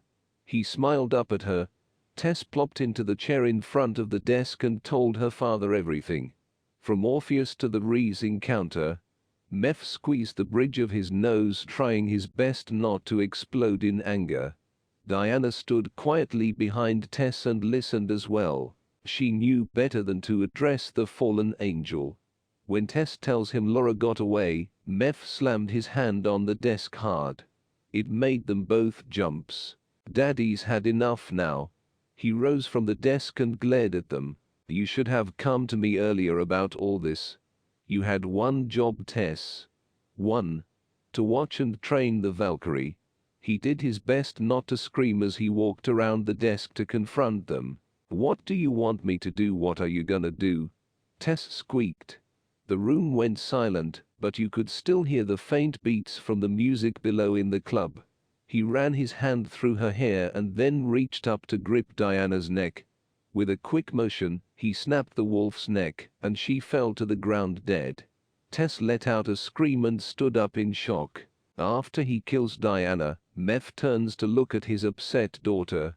You will go home and think about everything you did wrong. This city will be your cage and you will never leave. That is your punishment. He yells. He would not kill her. Besides his contracts, his children were important to him. Tess started to bawl, making her mascara run. He pulls out a handkerchief from his jacket and gives it to her. Every mistake and action have a consequence. He gave it to her as she began to curse at him. I suggest you leave before I give you a harsher punishment. He growls and his eyes light up golden. Tess runs out, wiping her eyes. Chapter 11. 1 week later, the spirit world is real, more real in fact than this so-called reality you and I live in. There is a constant war going on between the rulers of the powers and principalities of darkness and heavenly hosts, angels and men, who are ruled by our God. Some of God's creation walk in ignorance, some in light and others in darkness, but we have no real power. Only the power granted by Jesus, or a lesser power for the dark granted by the fallen ones and their leader Satan. All the myths are true, just not in the way you or the world would have you believe. Why, you ask? Because Satan is the ruler of this world, of course, and his princes or powers and principalities govern what is known to humans and how that knowledge is shared, all except one. This is warped, and that is the Holy Bible. Vampires, werewolves and even the so-called Greek gods are real. They really exist, but they are all fallen angels, demons, or evil spirits in disguise. They are given power from the kingdom of darkness and Lucifer. They are his agents sent out to steal, kill, and destroy. The powers, principalities, dominions and demons of evil also have human groups such as the Illuminati and Bilderberg Group. On the other hand, God also has his army and groups who constantly are at work to fight the darkness. Angels, the church, a few government agents, as well as the cowed and the judges. It has been an ongoing war since the beginning. Many agencies host both men and women as well as angels to battle the war on a daily basis. From kings, judges, prophets, pastors and even the field soldiers or agents, they stop at nothing and sacrifice everything to hold strong against the enemy. The New Orleans branch of the FBI's Black Files, the paranormal branch, has been struggling to stay afloat. Between the registering of the supernatural, bringing in new recruits to deal with the creatures, and the normal crime caused by most of the beings, the New Orleans branch has quickly bumped up to being one of the busiest supernatural-based cities and branches in America. America being the center point of the world and New Orleans the new Sin City, even surpassing Las Vegas with its voodoo and demonic activity, the hot spot had to receive special attention from the cowed. The cowed is the Council of Elder Judges. The cowed called in a specialist from their England branch to help get a hold of the rampant wickedness and attacks happening in the Big Easy. Colin Jamison is 30-year veteran to the agency and a judge from line of Judge Othniel, the line of tribe Judah.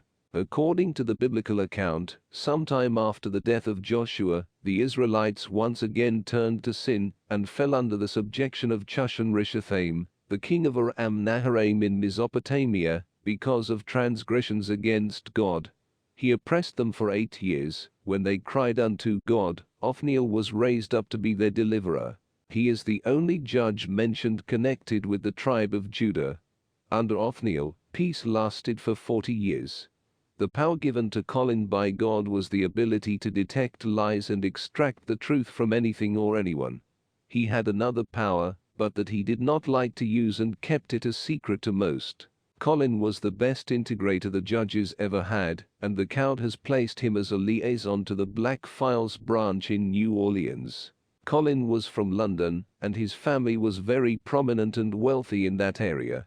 His father served the judges like his forefathers before him. Mr. Jacob Jamison passed on his knowledge to his children and raised them very strictly. The family manor sat along the London rural area and still stands to this day. Jacob and his wife Isabella live there to this day along with their daughter Emily, who is next in line for the judge seat of the region. Colin didn't know much about his sister since she was born, where he was already in the cow training compound. The judge status over a town must be given to the firstborn, but his brother Connor wanted nothing to do with the judges. Much like their uncle Flynn Jamison, Connor was a bit of a rebel. Flynn became a doctor and then a criminal. He started to mess with time and time travel, a forbidden thing to the count. Connor did, however, pick up the badge. Most times he was a crooked cop, but he did have his own morals and code to live by. The brothers were awfully close growing up, but when they hit adulthood, they parted ways. This was mostly due to Connor's poor choices and Colin's devotion to the family creed. Colin had 3 choices: to become a judge, to become an officer, or to become a doctor like his uncle Flynn. Colin chose the judge mantle. However, he wanted to become a wandering judge, so the main judge position would be filled by their sister Emily. His father was a judge, and Colin was not one to disappoint. He was taught responsibilities and rules, and unlike Connor, he stuck to them. Duty, honor, loyalty, respect were creeds they lived by. He only agreed to become a judge if he was granted to travel as a wandering judge. Staying in the hometown without his brother by his side would be too much for him. It would be too painful, and the father agreed. The lion was their mascot, and each family member was given a lion medallion or pendant. Some even were granted the power to shift into the great beast. Him and his brother Connor would run around in lion form when they were young. The two used to be so close, but the bond was stretched when Connor decided to abandon the family. Their father shunned Connor, but Colin spoke to his brother every now and then. He was not as close with him due to Connor's consent downing of Colin's decision to be a judge like their father. Connor was a sort of rebel like his uncle Flynn. Colin, however, was very much like their father. The Jamison and Harrisons were a pair of judge houses that were always allied in the area. The boys grew up and Freddie sort of filled the hole that Connor left in Colin's life. He was like a brother. Colin served God and the count very well. He was a highly decorated judge and even earned a few badges for bravery. One incident: Colin saved Ryden's life in their youth days. The two were in a sticky situation, and Colin put his life on the line to save Ryden. Ever since, the two judges, along with Freddie, had become close friends and brothers. They were so close the two even dated a pair of sisters from Ireland. Ryden, however, went on to marry the girl, while Colin decided to break it off. Colin was so focused on his job and duty he often shut people out. Ryden also came from a long line of judges. His lineage ran all the way up to the line of Samson, and with that line came special abilities. Like Samson, God gave Ryden great strength and the ability to see the spirit world. Ryden grew up in the suburbs of London to an adopted family. He knew nothing about the spiritual side of life, so when his powers started to show, he freaked out. The young man got into trouble and acted out a lot due to people not understanding or believing him. His family didn't know what else to do except sign him up for military school to give him some structure. When he was of age, Ryden joined the military.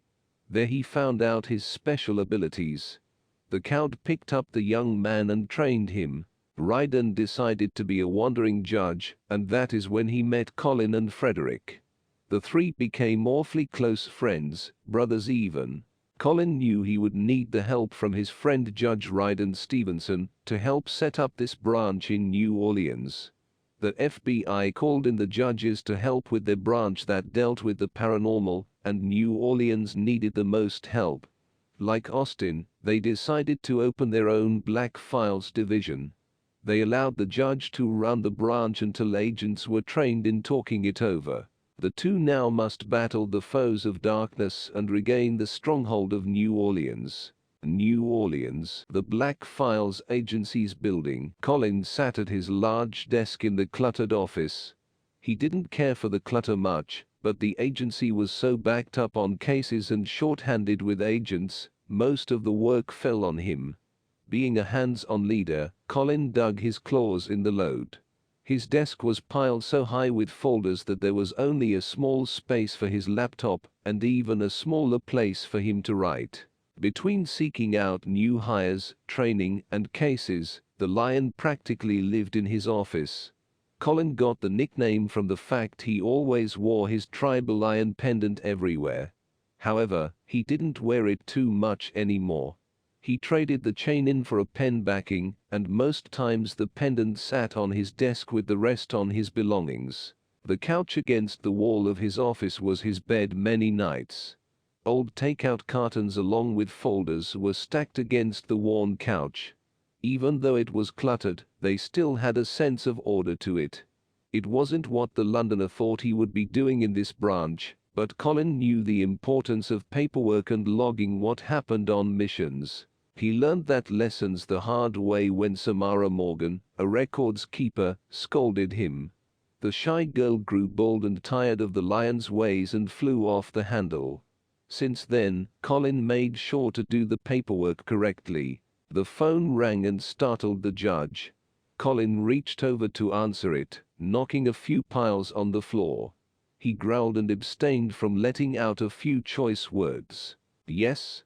He spoke in his normal agitated voice. "Judge Ryden has arrived." His secretary informed him. "Let him in. Also, I signed this sack on the floor. Can you email and file them, thank you." He hurried up and hung up the phone. Colin knew she was swamped and would give him a long lecture about it, but right now he didn't want to hear it. The 6'3", dark-skinned male walked into Colin's office, closing the door behind him. The male was large and stocky like a bodybuilder. His long dreadlocks were pulled into a ponytail and hung down his back. The sunlight beaming in from the window caught his dark skin, making it look as if it was glowing. The beam hit his watch and the light reflected in Colin's eyes. Colin winced and put a hand over his face a bit. Colin's scruffy blonde hair and 5 o'clock shadow was all Ryden needed to see to laugh. All mate Colin groaned as he got up to close the blinds. Ryden noticed the untucked shirt and loosened tie Colin wore and couldn't help but let out another chuckle. He knew his friend was usually clean dressed and presentable, especially on the job. "When was the last time you bathed?" Ryden asked with a small smirk on his face. He watched Colin almost trip over the stack of papers beside the window. Colin caught his balance on the wall and looked back at Ryden. He cocked a sarcastic smile at Ryden as he closed the blinds. "I can't remember the last time I had a decent night's sleep, less along a bloody shower. It is like I'm back at training. With you and Frederick." He finally closed the blinds and walked back to his desk. Ryden was used to Colin's grouchiness. It was sort of his trademark, so the judge took no offense. "I would take a week of runs and training over this paperwork. No way could I keep still for this long." Ryden spoke as he sat in the chair in front of Colin's desk. He scanned the piles of paperwork and folders, which were all over the place. "Well, you know I was always smarter than you two, having to look over your reports to proofread." Colin sat down and moved a stack to the floor, so he could see his friend and fellow Brit. Yes, but you were also lazy and did not do well at running. I remember one time Freddy having to carry you over the line because you got a cramp. Ryden added, "The lions are built for fighting, not running, mate." Colin chuckled and the two had a laugh.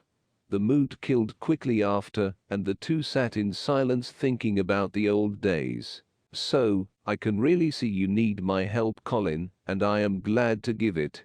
Ryden broke the silence. Colin sighed and dug through a stack on his desk. "The new agents are having trouble keeping up with the overflow. I am having to do a lot in the field and haven't had much chance to even be a judge." Colin finally found what he was looking for and pulled it out carefully. "The main problem is this Hell's Gate. It was set up by a fallen angel, Mephistopheles. Also rumors from the west coast of Samuel, the prince of Sin City, Las Vegas, wanting to push in and take over New Orleans. The tricky mirror principality Samuel and the three-piece suit-donning soul-sucker Prince Meph had been going at it since the fall from heaven, trying to gain favor from their master Lucifer."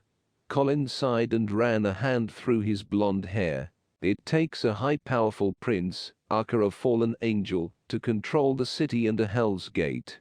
It also takes a powerful witch to keep up the earthly enchantments. On top, of course, the poor souls who got lost there to keep it running. This place will grow in power, sucking the whole city in its filth, unless we do something about it." Colin handed the file over to Ryden. Ryden took the rather large folder and sat it on his lap. "Also, we have a new young judge that needs training, and I do not have enough time to do it," Colin added with a grouchy grumble. Ryden's amber eyes scanned over the print, reading slowly, taking every word in. "My agents heard there might be a prophecy to help us. A foe turning into an aid," Colin added as he tried to smooth out his hair a bit. "I can't take that to the bank, but it would be something to look into. Especially if we have to deal with fallen angel turf wars." Ryden read the file in his hands as he watched Colin scramble to clear a place for the man to sit. File 34. The House of the Rising Sun. Built in the 1800s, this House of the Rising Sun has been standing strong as it brings in the lost and tempted souls. Beware, once you step foot into this gambling, bar, and brothel house, you will be forever lost in the many sins that take place. Your soul is forever attached to this Hell's Gate, and even after death and into your eternal life, will you be tortured there. This house is believed to be built as a fixed point over a Hell's Gate by Mephistopheles. Meph's goal is to open the gate to release the evil from the pit to overrun the city. Unregistered supernaturals currently reside and work alongside the fallen angel. Claire Bien Arca the witch. She gives the place extra power boost from her dark magic. The most current and rising threat revealed around the rivalry of two high-ranking princes, Mephistopheles and Samuel. Proprietor, Mephistopheles, the destroyer/prince of deceit. Class, fallen angel. Now used to describe any act of pretense or falsehood, he has been known to try to lead even angels astray and lead humans to selling their souls. Mephistopheles is something of a walking contradiction. Unstable and thoroughly wicked, he presents multiple faces to those he meets. On the one hand, he can be charming, erudite, and civil. But beneath the veneer of respectability is a vicious temper and unchecked ambition. He is patient and cunning, yet when alone, he flies into a fury, screaming and shrieking, tearing at his skin and destroying everything around him in a thunderous explosion of hellfire and devastating magic. He has one goal, one reason for existence: power. Isn't that what all evil wants? To be as gods, being that the first sin made in heaven and in the garden.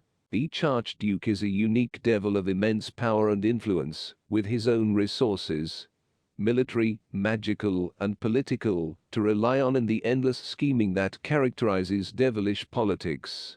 Mephistopheles was the first to join with Lucifer during the rebellion against God at the beginning of time. When the rebel angels were banished from heaven, Mephistopheles was the second to fall, after Lucifer.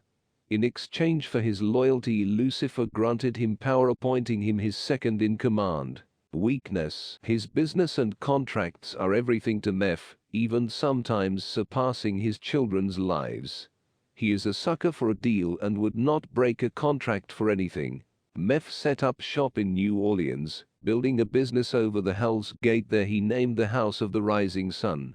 The fallen angel needed someone to manage his little pet project and rule the little souls he collected and stored there.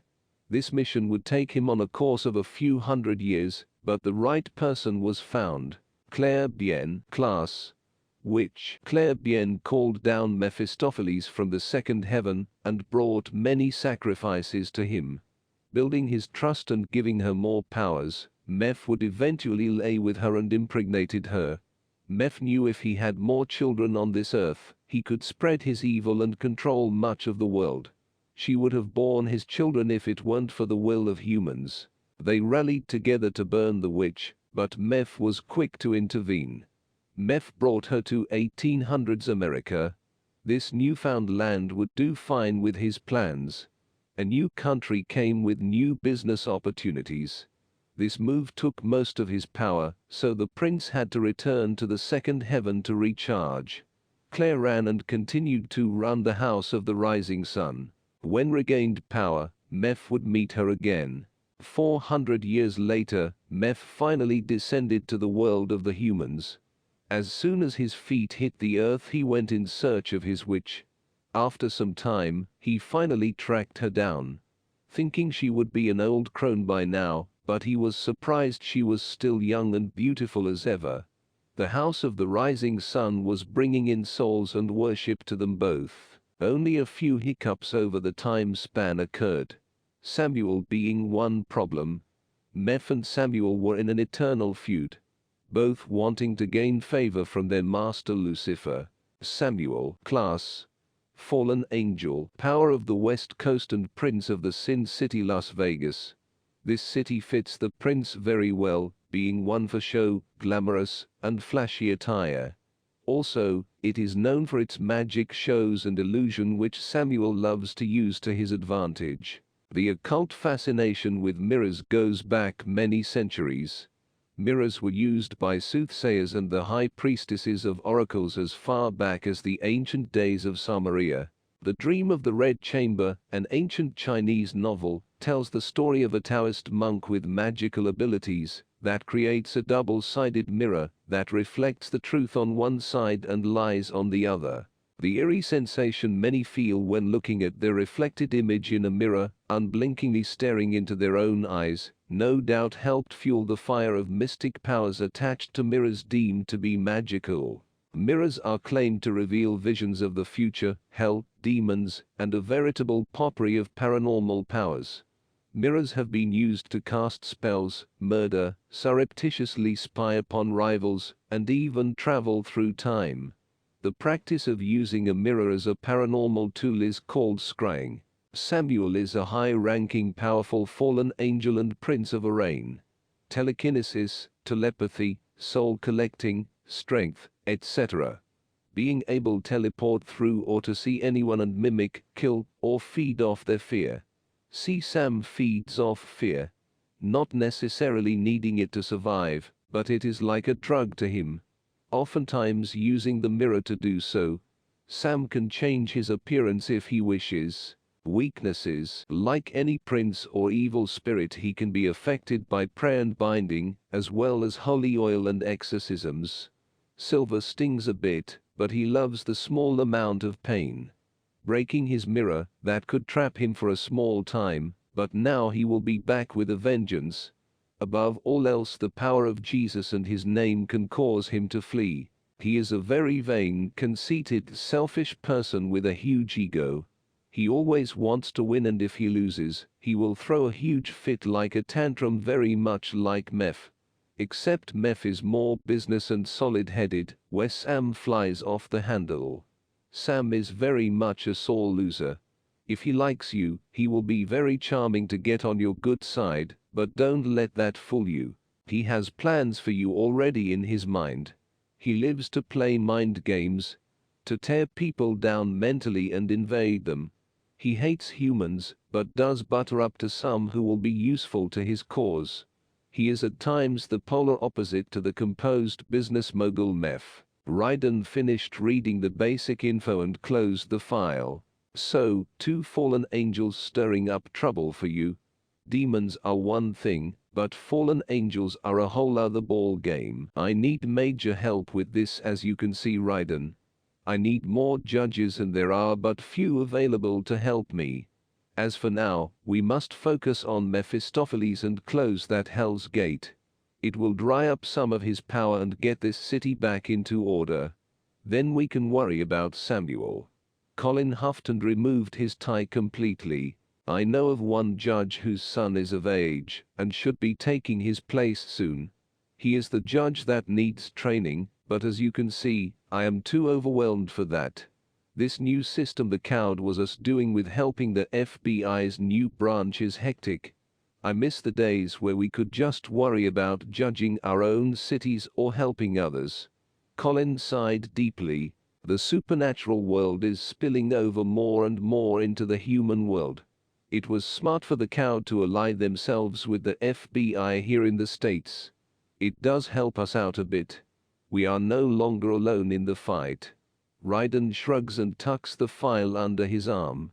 Yes, but there are also new troubles and regulations on top of new rules and paperwork. Colin grumbled. I can maybe ask Judge Davison for Jacob, his youngest son, to help out. It will aid in his training. Ryden wiped his goatee with his hand. He saw his friend was way over his head and needed help. Most younger judges like to study under their father's rule, but Jacob's father is a bit frail. Cancer, I think. Also, I believe his brother is to take over for the seat of his area's judge. What about the angels? Ryden asked. Colin shook his head. Most of them are busy fighting off the other demons and fallen angels in the area, and Meph is too large a matter to deal with, although there is Goody, but I don't know how much you will get out of him. He is a deserter. Also, there is a new player in town, and I believe they work for Meph. They tore up half of the French Quarter, and I need to get to the bottom of that. I have one of the suspects in custody for questioning. Colin ran his hands through his hair again, making it messier. I will go and ask Judge Davison for his help and find this angel you speak of. You deal with the others on the French court problem. Divide and conquer. Then we can get down to the business of taking down this Hell's Gate, the House of the Rising Sun. Ryden stood up with the file and held out his hand. Good to see you and be working with you again, old friend. Ryden spoke softly. Colin smiled a bit. It was a stress-filled smile, but genuine. Colin took his friend's hand and shook it. You too, Ryden let his hand slip from Colin's and walked out. Chapter 12. Orpheus sat in the metal chair, tapping his fingers on the table. His black hair was shaggy and curly. It draped around his cheeks and rested at the nape of his neck. He had sideburns that slowly faded into a 5 o'clock shadow. The man's body was slim-built and tall. His leather jacket was rolled up to reveal his arms that had tattoos running up and down. The man wore all black, just like a typical rocker. He hummed to himself as he waited for the detective or whatever to come and ask him about everything. It was a police station, no doubt, but something felt different. His dark brown eyes scanned the interrogation room. As the minutes passed, the rocker grew more and more impatient. The blonde-haired judge walked in and closed the door behind him. Colin wore the normal suit and tie, except he had a little bit of 5 o'clock shadow going on. He sat down and cleared his throat before speaking. Mr. Orpheus. His British accent is thick. Colin opened the file and ran a hand through his already messy short blonde hair. He had dark circles under his eyes and spoke as if he had just woken up from a nap. I know you gave a statement with the officers, but I am of a special division. I was called in to follow up and find this Laura, as well as Mr. Rees. Colin read over the file again to make sure he had the written names correctly. Orpheus was a rock star on tour in the city, or that is what he claimed to be. Colin knew better and knew exactly what he was. Colin studied the young man sitting in front of him carefully. He could sense the power radiating off him and knew exactly what he was. His rock star appearance and most likely smart mouth would not fool him. This Orpheus was the spawn of a fallen angel, no doubt. A demon. The body was human, but the spirit inside was a demon. He was Orpheus from the Greek mythology days. A demigod to the Greeks. Son of a god and a woman, but in reality, he was a son of a fallen angel and human woman, making him a demon or Nephilim. Orpheus's true body had died in ancient Greece, but his inhuman soul resided here now in this new vessel. The judge had his team dig up some facts on the demon, plus the judge knew exactly what Orpheus was due to his powers. It may have been a new body for Orpheus, but it was the same old way. The demon used music to draw in worship from his victims. A gift granted by his father Apollo aka Abaddon. Last Colin heard was Abaddon was one of the angels locked in the pit due to the sin of copulating with human women. I don't know what to tell you. I told the coppers everything I know. Orpheus kept a smirk on his face. He tried to play it off cool even if he was in deep waters. The judge looked up with only his eyes over at the demon. Orpheus could have sworn Colin's eyes glowed a golden tint before he spoke. The demon knew he was not dealing with a human, but a judge. Well, people just don't disappear. I have read over your statement and I find it rather a wee bit strange. His voice almost in a low rumble. Orpheus could tell he wasn't one for messing around, but this wouldn't stop Orpheus. A grin spread across his face as he leaned back in the chair. A wee bit. He lifted a dark brow and chuckled a bit. You must not be from around here, Mr. Orpheus watched the male. Judge Jamison, and no. I am not from around here, but neither are you, minor demon deity. Colin let his eyes flash over golden as he stared down the demigod. Orpheus's smile faded quickly as he sat up straight. What are you? He asked bluntly. The demon never seen or sensed a judge like this before. I am not the one being questioned here, Orpheus, you are. Now tell me, what do you know of Laura's whereabouts? And what exactly happened to my city? The judge asked. Honestly, I do not know, Commissioner Gordon. We had a falling out and she ran off. I have been staying at the hotel and on hold from my tour because of all this. I told your officers everything I knew and would appreciate if I could stop being harassed by all this. Orpheus glared back. Colin could sense he was telling the truth. Harassed? The judge let out a lazy growl. It was inhuman, but Orpheus was not afraid. People's lives were endangered and property damaged by these two criminals. You were in the heat of it, and the only one who can shed light on this, so that the one responsible might be taken in for their crimes. And you feel you are being harassed? Hardly. Colin scoffed. Close quote. Tell me everything. From the time you arrived here, in this city until now, or not even Batman can save you from the bloody holding cell I'm going to put you in.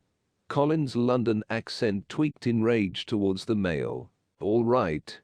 Orpheus lifted his hands, leaned back and began to tell his tale. Orpheus told Colin everything. From his arrival to his meeting with Laura. He even told him about Reese and his demise by the angel. Colin sat just staring at the demon prince or demigod, whatever they were calling themselves now. Orpheus finished the story and glanced over at the judge. So, yeah, that is everything that happened. Orpheus drummed his fingers nervously and had an awkward glance at the other male. That sounds like a dollar store romance novel. Colin finally spoke. Orpheus frowned and glared a bit. You wanted the whole story and I gave it. She was working at that restaurant, but where she is now, I don't know, man. Orpheus raised his voice. Colin just blinked and let out a sigh. The prince was telling the truth, but he knew if Orpheus wanted to, he could get a hold of her. The judge stood up and looked down at Orpheus. Do not waste my time, When any of you pull that pompous head out of your bullocks and wish to cooperate, give me a call. Also, make sure you register. Last thing I need is an unregistered demon running around." The judge took a card out of his jacket and tossed it on the table. He didn't have time to, nor was he going to keep up with the back and forth dance the rocker wanted to play. Colin picked up the file and walked out yelling at the other officers. Orpheus slid the card over to him and read the letters. Judge Colin Jamison. Orph rolled his eyes and stuffed the card into his black pants before walking out of the building. Colin walked back to his office and threw the file onto the mountain of others. He plopped down in his chair and began to go through his mail. The lion was determined to finish up these stacks and get them filed and out of his mane. The letter from the main branch of the agency caught his eye, and he tossed the rest of the junk mail in the trash. Colin opened it up and scanned through it. His golden eyes stopped when it reached Frederick's name. His longtime friend, judge, and occasional partner had been ambushed and killed in the field. The letter fell from his hands onto the desk as he put his hands to his head. The shock and hurt was overwhelming. The judges didn't have many outside friends. Mostly the people you worked with became your closest brothers, and that is what he considered Freddy and Ryden. Brothers. They were not his blood brothers, but he considered them as such. Colin knew he would have to go to the funeral, and then through his brother's things. A painful task that came at the wrong time. "Jen, can you come and finish filing these?" He called his secretary in. He then proceeded to tell her he would be leaving at the end of the week to take care of something, and to get one of the new hires to help with this paperwork. He then called Ryden to explain to him everything that the demon Orpheus told him. They needed to find this Laura and figure out which side she was on. Also, why they wanted her to begin with. Across town, Ryden knew if he had an angel on his side, looking for the judge's son, as well as helping to bring down this so-called house, things would be easier. Angels were very power beings. In the old stories, God sent just one into a camp, and it slayed over 10,000 humans alone and before dawn. He needed that kind of being on his little task force team. Colin had given him info on a local angel who sort of became a hermit. Not much was known why, but it did involve a girl Colin was looking for, so two birds with one stone, so to speak. As the judge drove down the narrow back roads of the city, he gave Judge Davison a call. Ryden explained the situation and how he would like his son to help him on the mission at hand. How Ryden needed to find info on the House of Iniquity and help Judge Colin bring it down. Ryden also explained the situation in being short-handed at the agency, and how his son, Jacob, would make a great asset to the team. Davison agreed and would reach out to his son and get back with Ryden. Most of the time judges would teach their children to take their place when passing, but the recent squabble with Davison's two sons thought it would be best for his youngest to learn from another. "Thank you, Judge. I appreciate the honor in teaching your son. I will not let you down." Ryden stuffed his cell in his dark cargo pants and turned down the street. A couple more blocks to go before the small cafe where the angel was rumored to stay. This was far from Ryden's first rodeo. He worked with angels before, but never had to deal with a deserter. Gagiel was said to have come from heaven to guard a woman who was to be an extraordinarily strong warrior in God's army. Not much is known on what happened, but he deserted his mission and had been sulking here in this cafe. Ryden knew when an angel was in human form, they were susceptible to the temptation of sin like any other human. Most, like the fallen ones, given in. Others overcome and do their duty while others get lost, like Gagiel. Ryden parked outside the small mom and pop cafe. If you weren't really looking for it, you would have passed it by. Walking inside, Ryden spotted Gagiel right away. He stuck out like a sore thumb with his all-black attire and his trench coat with a large bulge. The glamour hid most of his wings, but Ryden could see past that and to the true spirit being. The tall dark male sat beside the angel and ordered a cup of coffee. Gagiel was a bit shorter than Ryden with shoulder-length grey hair. His goatee matched his hair color, and his skin was pale with a slight tan. His weathered face shone the centuries of grief. Gagiel? Ryden's dark voice asked without looking at the angel. Goody, the angel replied. They call me Goody. The angel took another sip of his own coffee and glanced at the judge. What does a judge need with an angel? He turned his head completely this time to meet Ryden. Ryden thanked the waitress and slid his coffee towards his chest. I have recently paired with the Black Files, and they told me you could help us with a few things. Ryden poured sugar and creamer into his coffee and stirred it. I don't do that anymore. Goody turned back to his own coffee he was nursing. Don't do what, server your creator? Ryden lifted a brow. I failed my mission and I'm not going back, not after what happened. You all can fight Mephistopheles, I'm done. He rose from the bar stool and walked to the back of the small cafe. Goody slid into a back-faded leather booth and glanced out the window. His shabby hair making wisps around his ears. He almost looked like a homeless Civil War veteran. Ryden sat a 5 down on the table and walked to the booth. He hovered over the table before sliding in across from him. God sent you on your mission for a reason, turning your back on him is. But Goody cut him off. A sin? I know, okay. Don't forget I was there when he wrote the rules. I was there when men fell, so don't preach to me, judge. It is an eternity of war and heartache, and I just couldn't face it anymore. I saw my way out and took it neutral ground. He took another sip of his coffee. There is no neutral ground, Goody, and you know it. You either serve the Lord and the light or the darkness. You know the end as much as the beginning, angel. So, stop sulking in your sin, repent, and do what your father sent you to do. Ryden raised his voice a bit. Goody and Ryden fussed back and forth for a moment, then stopped when he noticed the others looking at them. Goody cleared his throat and looked over to Ryden with his sad eyes. It is a losing battle between Sam and Meph. It has been going on since the fall. The two used to be allied, but when Sam killed one of Meph's children and proceeded to wear their skin, the two became enemies. Ryden lifted a brow. Why would Sam do that? A kingdom divided, Goody interrupted. Cause Meph's son was to become a priest, it would have struck a major blow, and Sam wanted favor with Lucifer.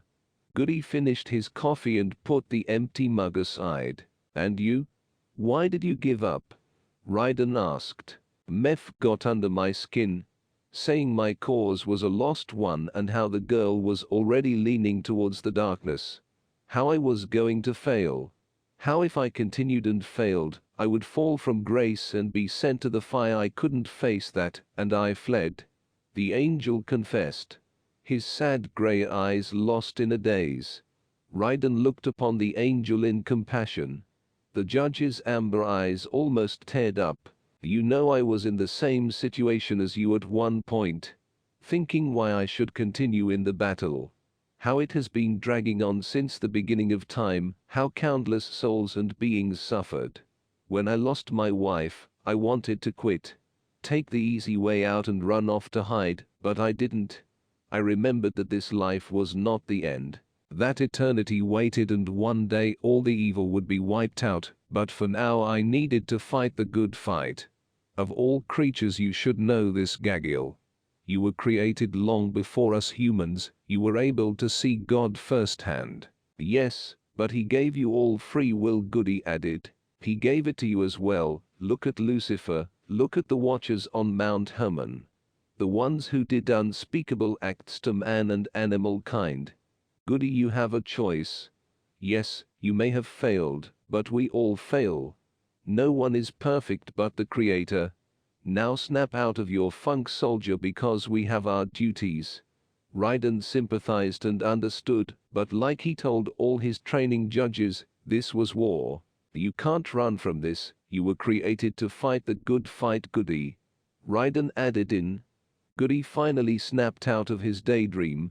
The judge was right. Angels were old and wise, but this human was correct. I will help you. I will also find Laura and finish my mission of guarding her. Goody stood to his feet and waited on the judge. I just pray I am not too late. The angel sighed deeply. Chapter 13. London. Colin made his way home to London on a red-eye flight.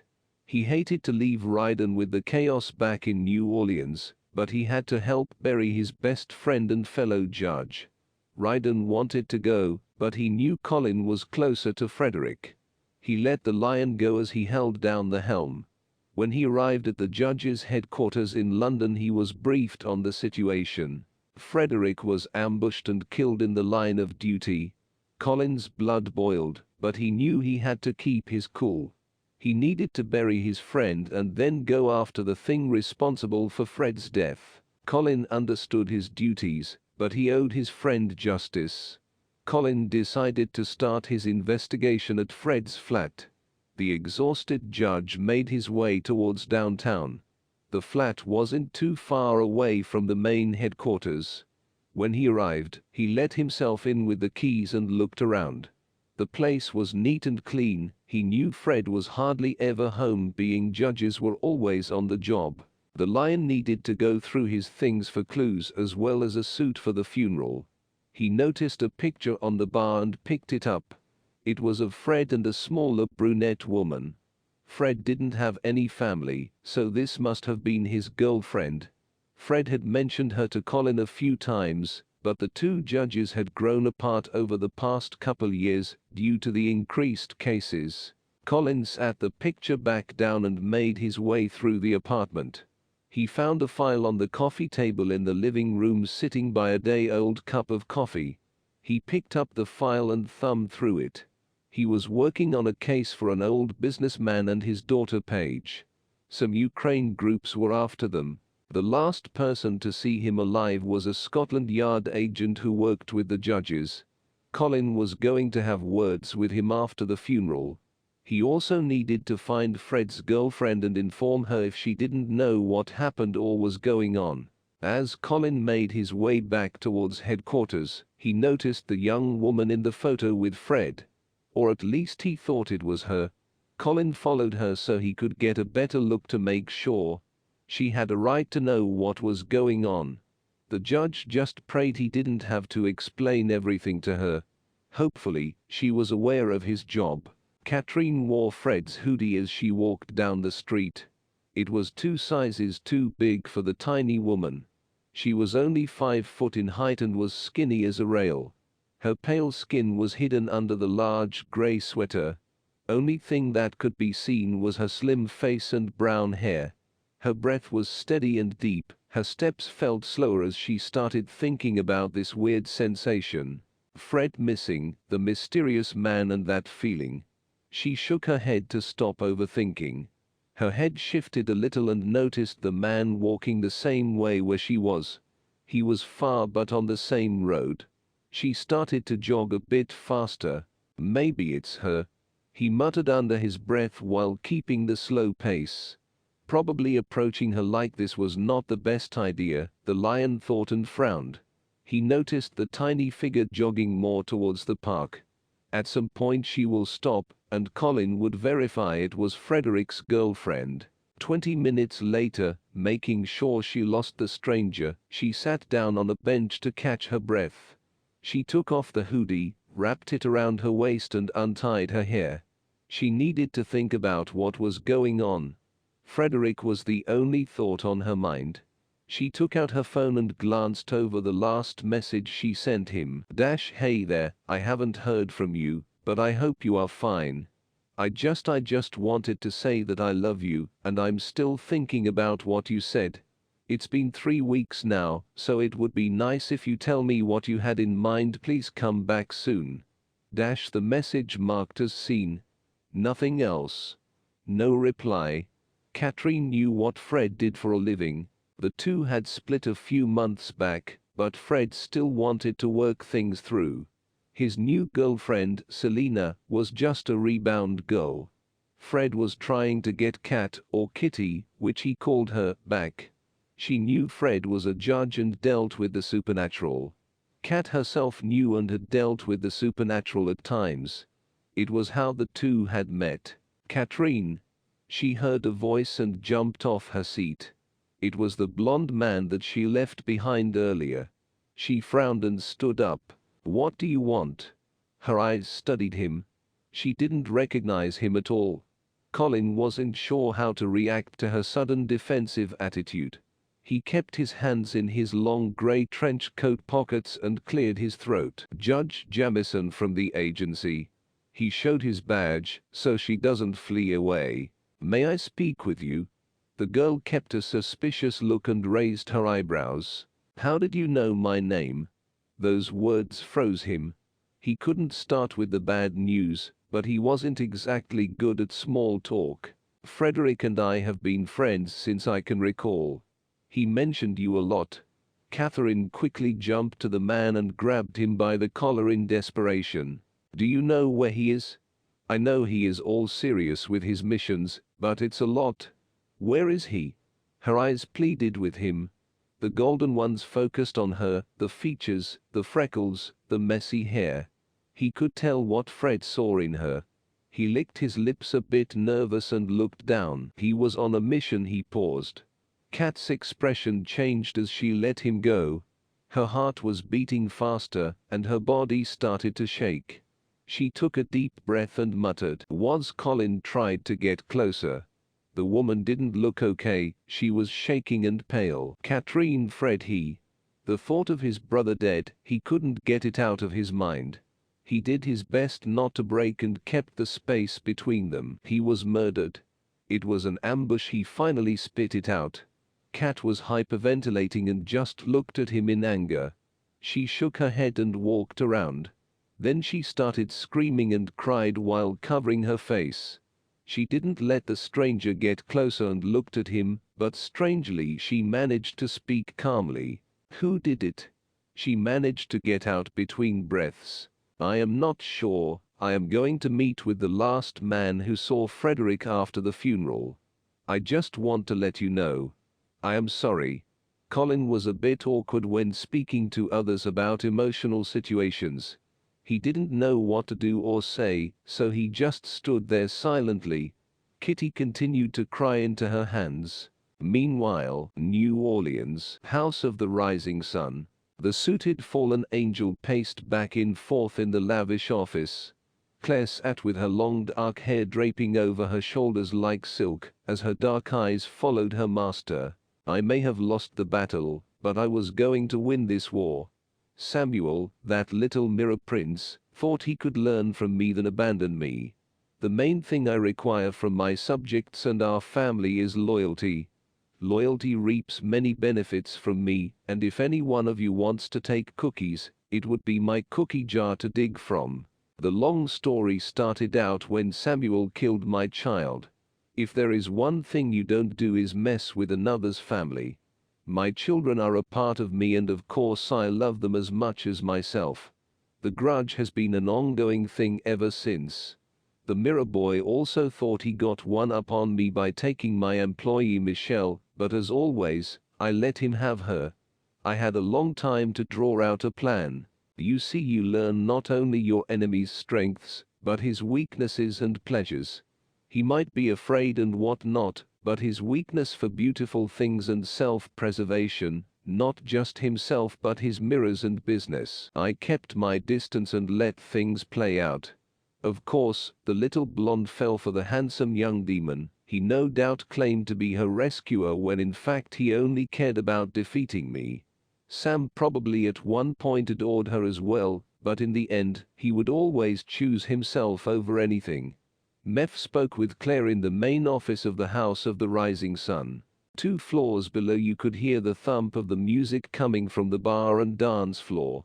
The 2nd floor was the brothel, and the 3rd was Claire and Meph's living quarters. The gateway to hell was slowly opening as more and more lost souls filled it with sin as well as the sacrifices.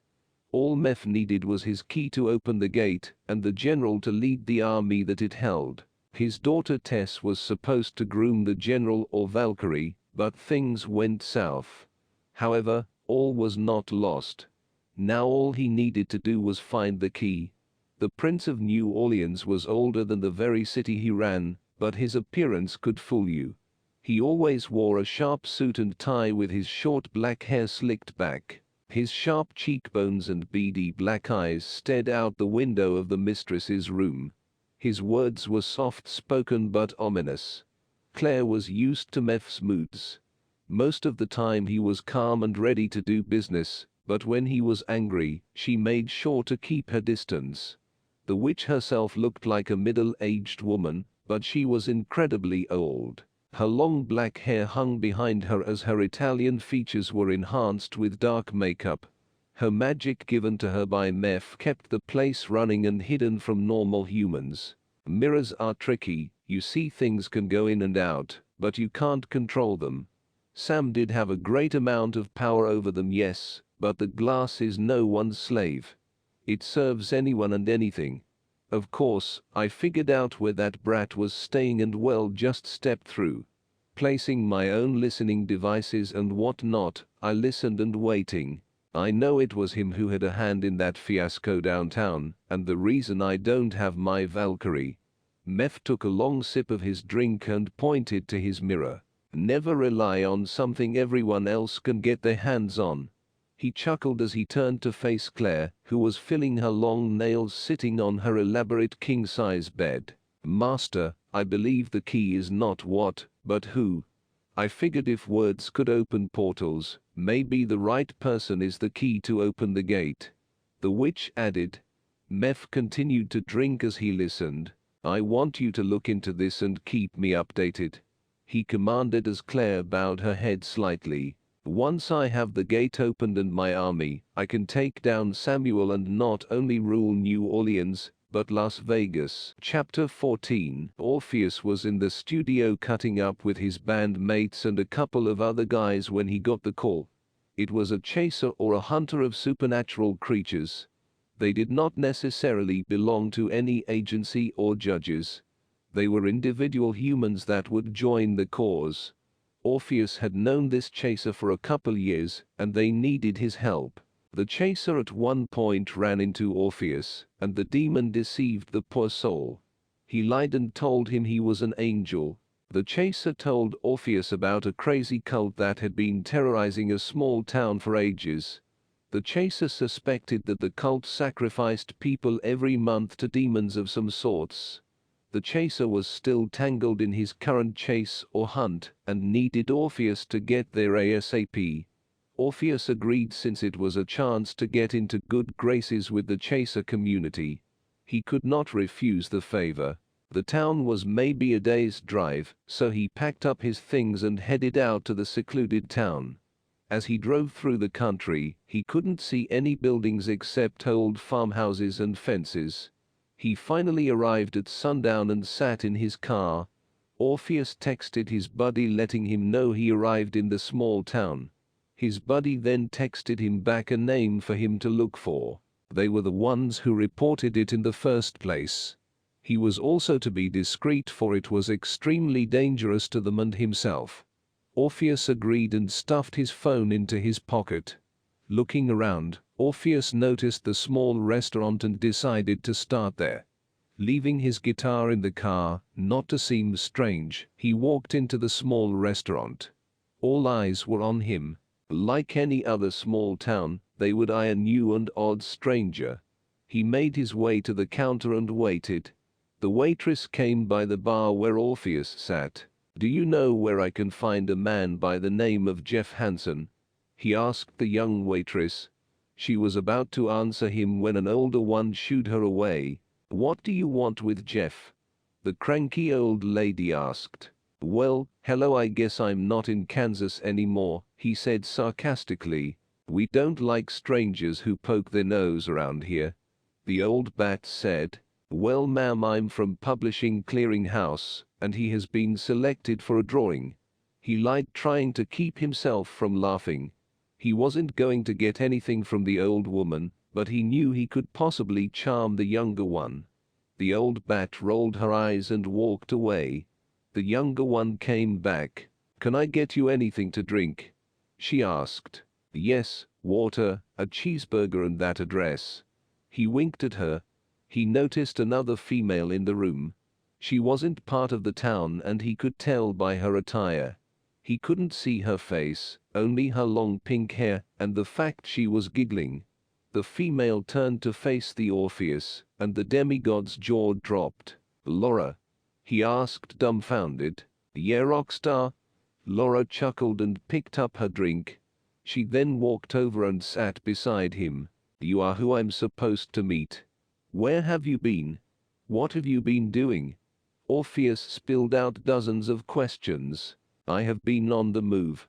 Keeping out of trouble. Tess was banished to her home. Diana was killed. Tess tried to get me to come back, but I refused. I have just been out here and helping others, I guess. Trying to find myself and who or what I am. I was tired of people trying to use me for their own benefit. And that stupid prophecy," she explained as she took a sip of her drink. Orpheus was still shocked to find her again, his heart racing and old emotions cropping up that he tried to leave dormant. He didn't care about the prophecy, he wanted to own her. Friendly people, huh? He tried to change the subject. He didn't want to tell her Colin was looking for her to ask